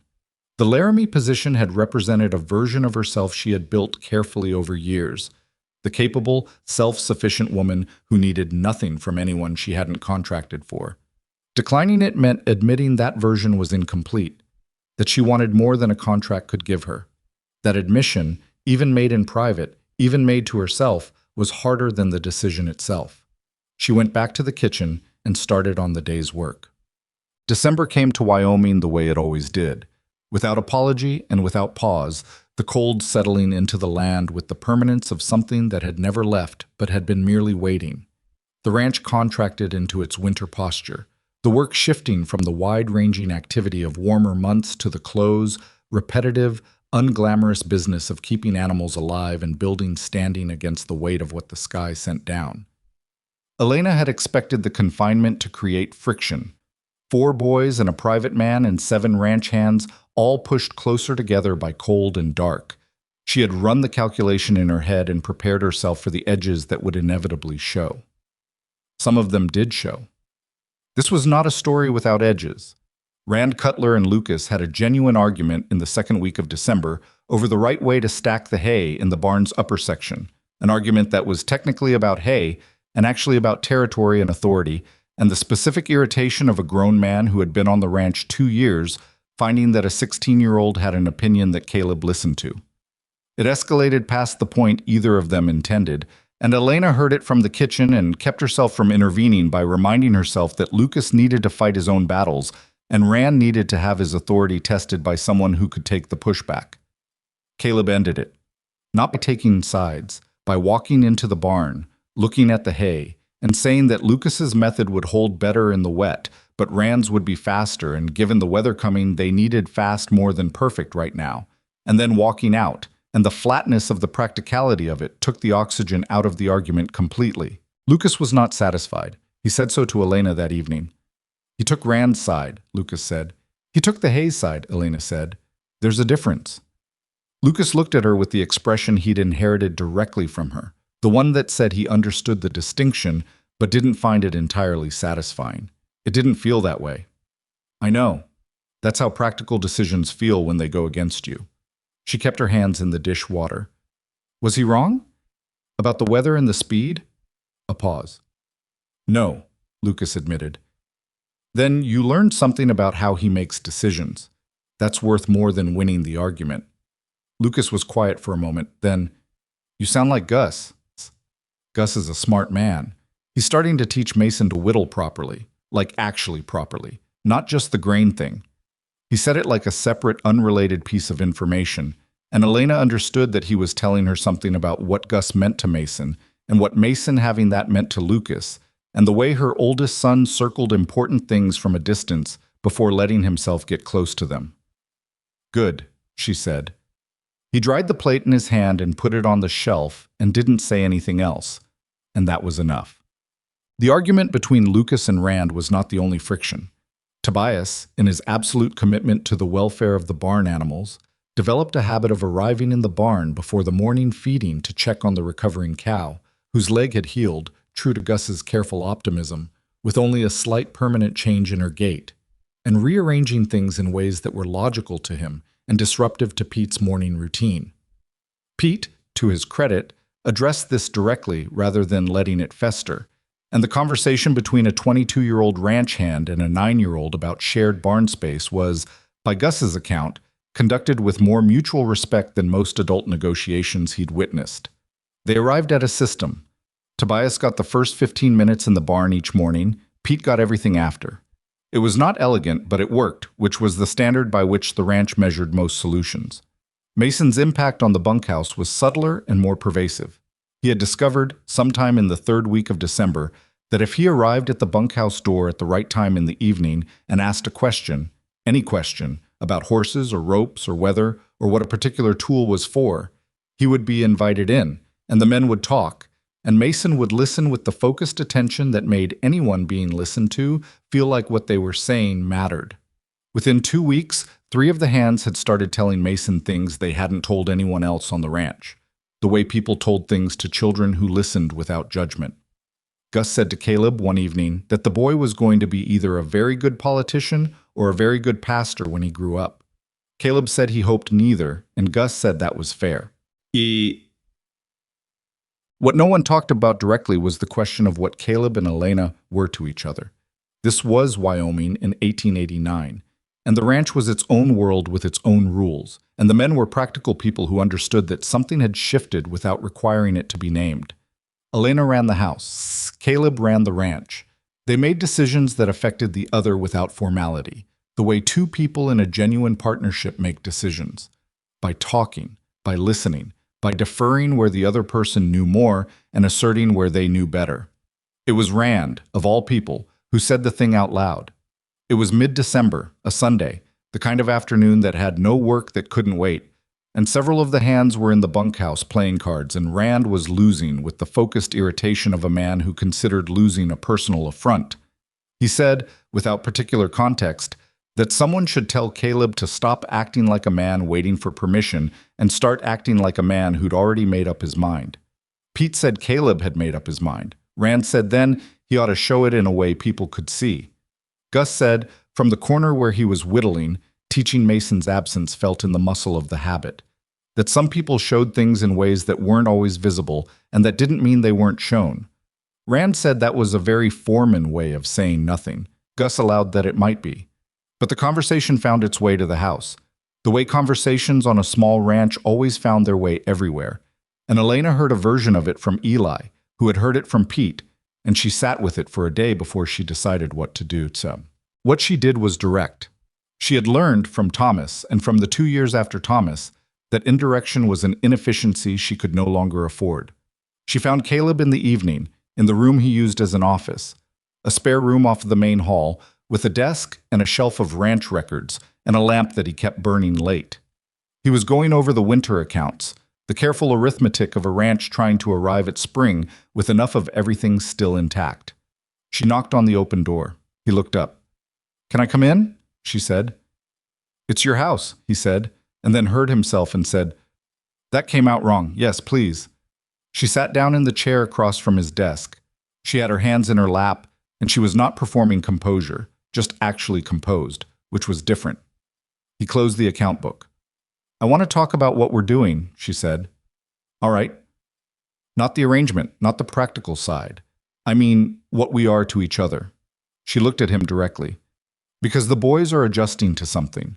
The men on this ranch have adjusted to something, and I want to make sure we've actually adjusted to it ourselves and not just allowed it to happen around us."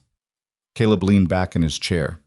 He had the look of a man who had been waiting for this conversation and was simultaneously relieved and apprehensive that it had arrived. "What do you want it to be?" he said. "I asked you first. In the yard, remember? You told me what you wanted. I need to know if that's still what you want or if December has changed the calculation." "December hasn't changed anything," he said. "4 boys in your house for 6 weeks haven't changed anything?" "They've confirmed things," he said. "That's different from changing them." Elena looked at him. "Confirmed what?" He was quiet for a moment, not avoiding, gathering. He had a way of going silent before he said important things that she had come to recognize as preparation, not reluctance. "That I'm not suited to this house being empty," he said. That's something I knew about myself before you came and chose not to think about clearly. Your boys confirmed it by making the alternative impossible to ignore. He looked at her. Eli asking me questions I have to think hard to answer. Tobias bringing me information about the cow like I'm a colleague, and he's a colleague, and we're both just trying to solve the same problem.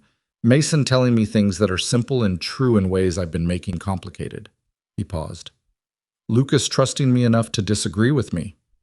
Elena was quiet. And you, Caleb said. You running this house like it matters. Not like it's an obligation. Like it actually matters to you because I think it does. It does, she said. Then I want to ask you something, he said. He said it with the specific deliberateness of a man who has written and rewritten a thing in his head until it's as clear as he can make it. I want to ask you properly. Not because the arrangement requires it or because it solves a practical problem. Because I want this to be a real thing between us and not a situation we're managing. He held her eyes. Elena, will you marry me? It was not quite a question. It was not quite a statement. It was something that existed between those two things, in the space where Caleb lived, direct, undecorated, completely sincere. Elena sat with it for a moment, not performing consideration, but actually sitting with it, the weight of it, the full size of what it was. Not yet, she said. He didn't flinch. She had not expected him to. Not yet means not no, he said. It means I want to know you in spring before I answer. I've known you in fall and the beginning of winter.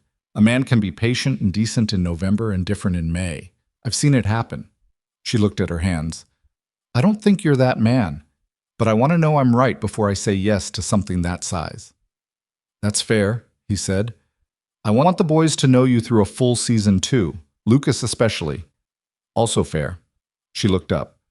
But I want you to know, the answer I'm working toward is yes. I'm not keeping you in uncertainty for the sake of it. I'm making sure the yes means what it should mean when I say it. Caleb looked at her with the unguarded look, the one without management. I can wait, he said. I've been waiting 3 years to want something again. Spring is not long. Elena stood up. She moved toward the door and stopped. For what it's worth, she said, I think you're not a different man in May. I think you're consistent. It's one of the things I trust about you. She looked at the room, the careful desk, the ordered records, the lamp he kept burning. Good night, Caleb. Good night, he said, and that was the first time she'd used his name without the formality of the last, and neither of them named it, but both of them knew. Christmas came to the Mercer Ranch without anyone planning it, which was how the best Christmases arrived. Elena made a pudding from what the pantry could provide and an approximation of the gingerbread the boys had always had, adapted to Wyoming ingredients with the practical creativity that had become her signature. Gus produced, from somewhere in the bunkhouse, a worn deck of cards with hand-painted faces that he said had belonged to his mother, and he taught Mason a game that Mason subsequently taught everyone else, incorrectly, producing a variant of the original game that was actually more interesting than the source material.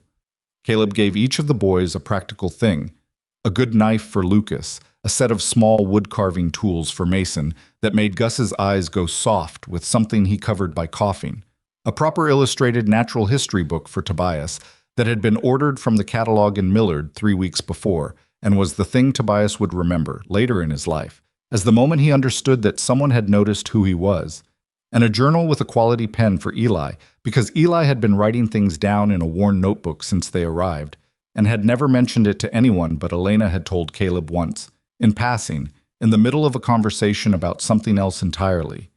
He had remembered. That was the thing that stayed with Elena about that morning. Not the gifts themselves, but the evidence of attention behind them. The specific quality of attention that wasn't performed, wasn't trying to impress, was just the result of a man paying genuine care to 4 people he had not expected and had chosen anyway. She gave him a pair of gloves she had made from the good leather she'd found in the supply shed and cut and stitched over 3 evenings after the boys were asleep. They fit. She had measured his hands with her eyes, and they fit. He put them on and looked at them and said, "These are good work," which from Caleb was the equivalent of a speech.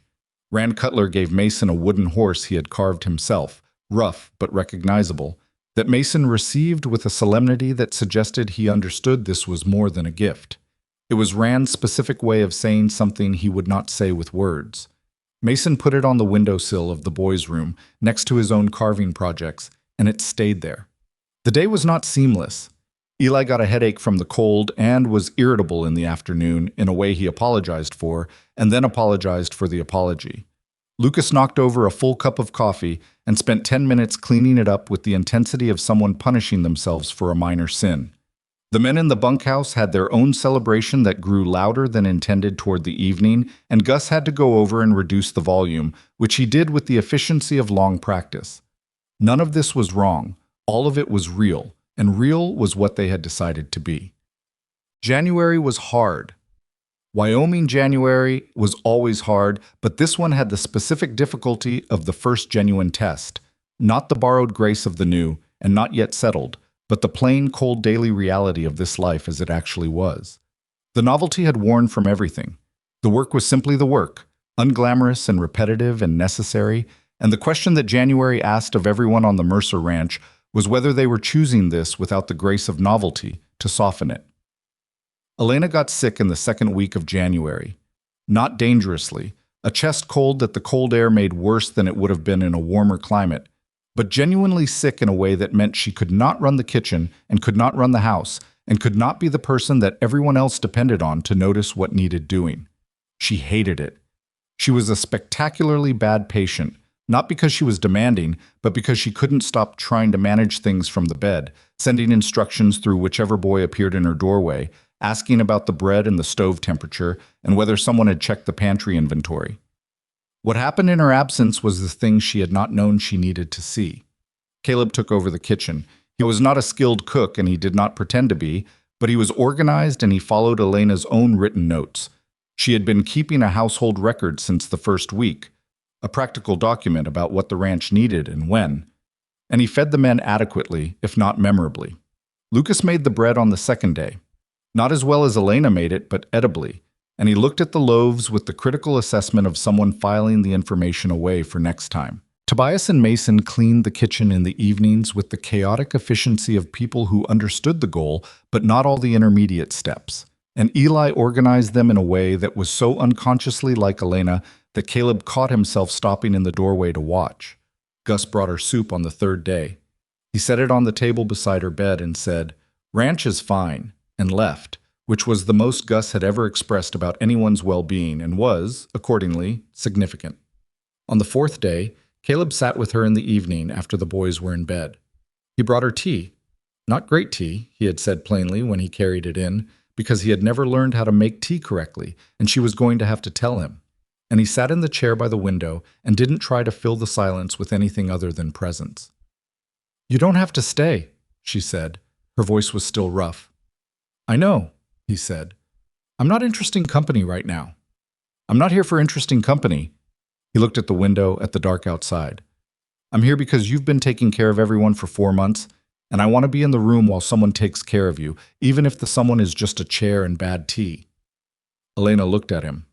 Her hair was down and she felt terrible, and the room was not its best, and she was aware of all of this and found, somewhat to her own surprise, that she didn't care, that the not caring was itself information.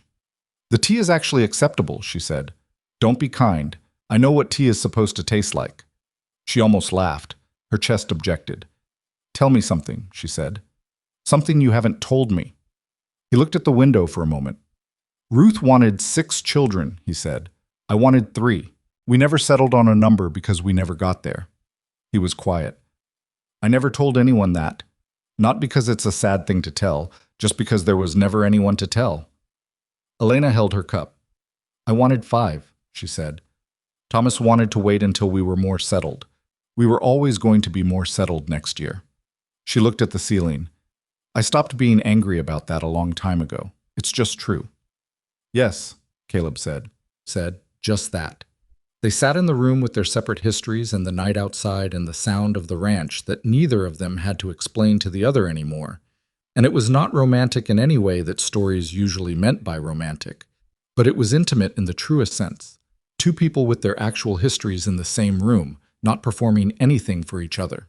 She recovered. Of course she recovered. She was Elena Voss. And Elena Voss did not stay down for long. But she recovered into something slightly different than she had been before she got sick, something that had allowed itself to be taken care of and had not dissolved in the process. That was its own kind of information. February brought a blizzard that lasted 3 days, and the question of spring became less hypothetical. The blizzard was the real thing, full whiteout, drifts against the north wall of the house that Tobias measured at shoulder height with the scientific satisfaction of someone recording significant data. The ranch contracted entirely to its own resources and found them sufficient, which was not luck, but the result of the preparation Caleb conducted every fall with the specific anxiety of a man who understood that Wyoming winters were not something you survived by accident. They were all inside together for 3 days with no option otherwise. This was the thing Elena had thought about in October when she first calculated the friction of the arrangement. All these people in close quarters with no escape valve. What she had not calculated was that by February, the close quarters were not friction. They were just home. Mason and Gus played cards for approximately 14 combined hours over the 3 days, refining their variant of the original game into something that now had its own internal logic and name. Tobias cataloged everything he could observe from the windows with the focus of a natural scientist forced to work with limited instruments. Eli read, and then wrote in his journal, and then showed Caleb something he'd written, which was a thing he had never shown anyone, and Caleb read it at the kitchen table with the attention it deserved and said, "You write like you think, which is clear and exact."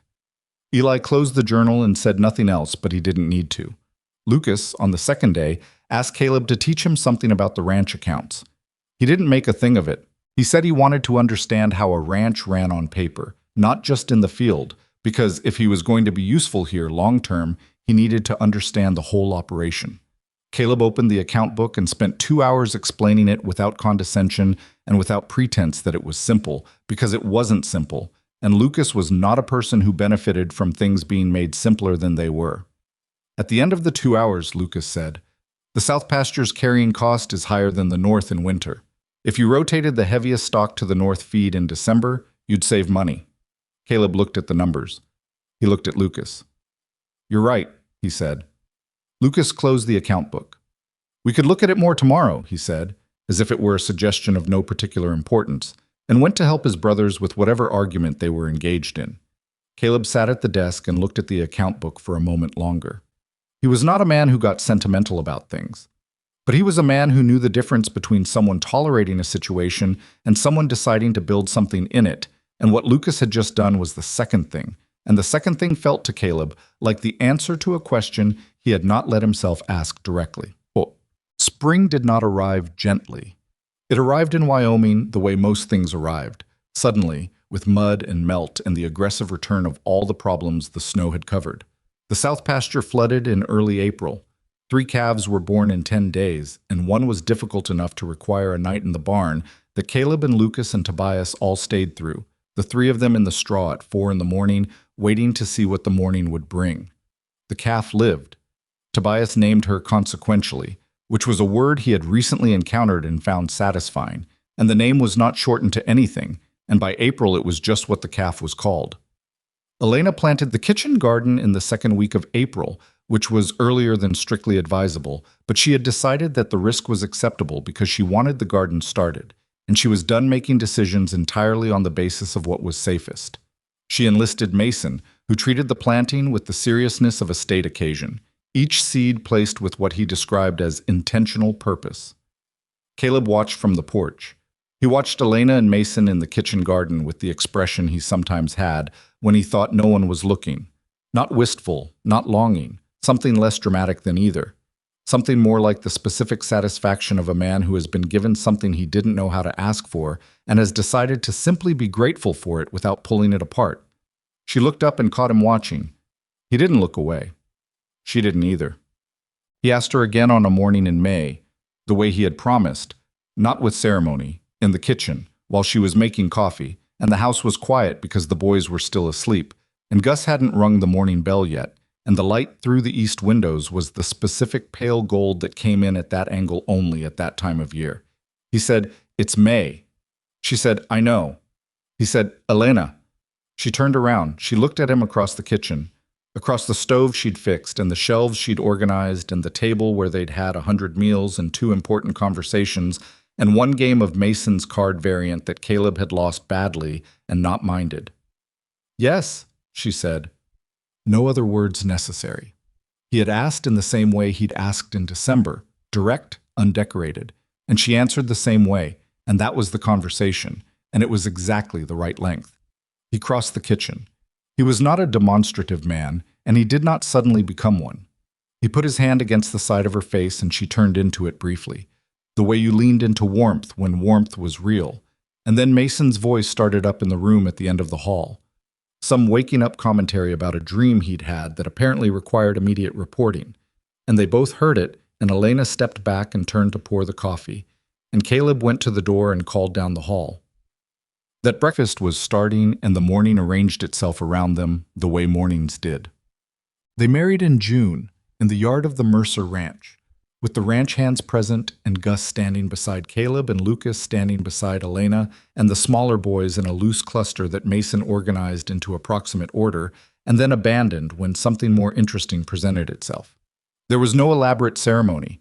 There was a justice of the peace from Millard who made the ride out and said the necessary words with the efficiency of a man who had performed this function before and understood that what mattered was the people saying yes, not the decorative frame around it. They both said yes. Rand Cutler, who had spent 7 months reconsidering things, shook Caleb's hand afterward, and then, after a moment's hesitation, shook Elena's and said, "Good," which was not much, but which from Rand was the equivalent of a speech. Tobias tried to get consequentially into the yard for the occasion and was gently redirected by Pete, who had developed a gift for gentle redirection where Tobias was concerned. Mason gave a toast. It was not requested. He simply stood up at the table they'd set in the yard and said that he wanted to say something, and then he said that his papa had told him that the best thing you could do with a life was fill it with people who made things matter, and that was what they had done. And he was glad they had. And he sat back down with the satisfaction of someone who had said what needed saying and was done. There was a long moment of quiet after that. Not sad, full. The kind of quiet that happened when something true had been said simply and there was nothing to add. Lucas, who was sitting beside Caleb, put his hand briefly on the man's arm. Not a hug, not a performance, just a hand on an arm for 2 seconds and then removed, the way Lucas gave things. Completely. And then returned to himself before anyone could make too much of it. Caleb put his own hand over Lucas's for one of those 2 seconds. That was all. It was enough. People in Millard and the surrounding country had various opinions about the Mercer Ranch arrangement, the way people in small communities always had opinions about things that didn't strictly concern them. Some of those opinions were skeptical in the beginning. A widow with 4 boys, a man who'd been alone 3 years. A placement agency mistake that somehow became something permanent. It had the shape of a thing that might not hold. But what people said about the Mercer Ranch in the years that followed was not what they had expected to say. They said Elena Voss Mercer ran the tightest household in 3 counties, and the men who worked the Mercer Ranch ate better than anyone in Wyoming and stayed longer than Hand stayed anywhere else. They said that Caleb Mercer, who had been known as a man who kept his own counsel to the exclusion of everyone around him, had somehow become the person people went to when a decision was hard, because he listened first and talked second, and what he said when he finally said it was usually right. They said Lucas Mercer, he took the name in his own time, in his own way, not asked but offered and accepted with the consideration it deserved, had his mother's practical intelligence and his stepfather's patience, and was going to be someone the territory needed, and they were right about that. They said the 3 younger boys were exactly what you'd expect from Elena's raising. Tobias steady and focused, Eli sharp and fair, Mason, the kind of person who walked into a room and made everyone in it feel considered. They said that last one about Mason for the rest of his life, and it remained true. But here's what the story of the Mercer Ranch actually was, underneath the things that people said about it. It was not a story about a mistake that worked out. Mistakes don't just work out. They require people to make choices inside them. And those choices are the actual story, and those choices are hard. And anyone who tells you they weren't hard is telling you a more comfortable version. Elena chose to stay when leaving was the safer option. That is not a small thing. Safety is not a small thing to walk away from when you have 4 children and a chest cold that reminds you how quickly things can change, and you know better than most people that the world does not care about your specific circumstances. She chose anyway. She chose because she had finally admitted to herself that the version of security she was walking away from was real. And the version she was walking toward was realer, and there is a difference. And knowing the difference is something you only learn by getting it wrong enough times first. Caleb chose to say the thing out loud when not saying it was what he knew how to do. He had spent 3 years in a house that had gone quiet after Ruth died, and learned to live with the quiet the way you learn to live with any permanent condition, by building yourself around it. Then 5 people arrived and made the quiet impossible to maintain, and instead of resenting the impossibility, he chose to follow it toward the thing it was pointing at. That is not a simple choice for a person who has organized their interior life around not needing things from anyone. Lucas chose to stop being the man of the family.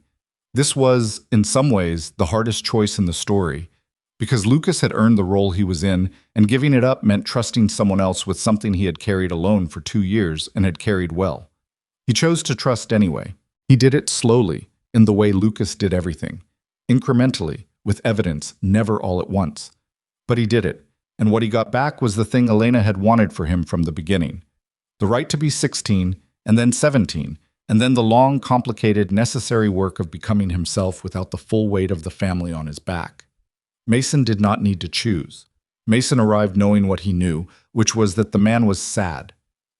Quiet, and that sad, quiet people needed something to love, and that love was not a limited resource. He was 6. He was right. Tobias and Eli and the barn cats and consequentially, and Gus and his whittling and Rand Cutler and his reconsidering, all of it was part of the same story, which is the story of what happens when people decide that a mistake is not a sentence, that being in the wrong place at the wrong time with the wrong expectations is not a verdict, that sometimes the thing you didn't plan for is the thing that fits you best, not because fate arranged it, but because you were paying attention and you chose it with your eyes open. That is what the Mercer Ranch was. Not perfect, never perfect. There were arguments and bad winters, and a year when the cattle prices dropped so low that Caleb sat over his account books for a week with the look of a man adding numbers hoping they will change, and they didn't change, and they got through it anyway. There were moments when Lucas and Caleb ran into each other's stubborn edges and had to come back around to the same understanding they'd reached in the East pasture and reach it again, which is how understanding between people actually works. Not once and done, but again and again, each time meaning something slightly different. Elena still reached for the practical choice first. She probably always would. She was still capable of deciding that the sensible thing was more important than the true thing, and she needed the people around her to notice when that happened and say so, and they did, and she let them.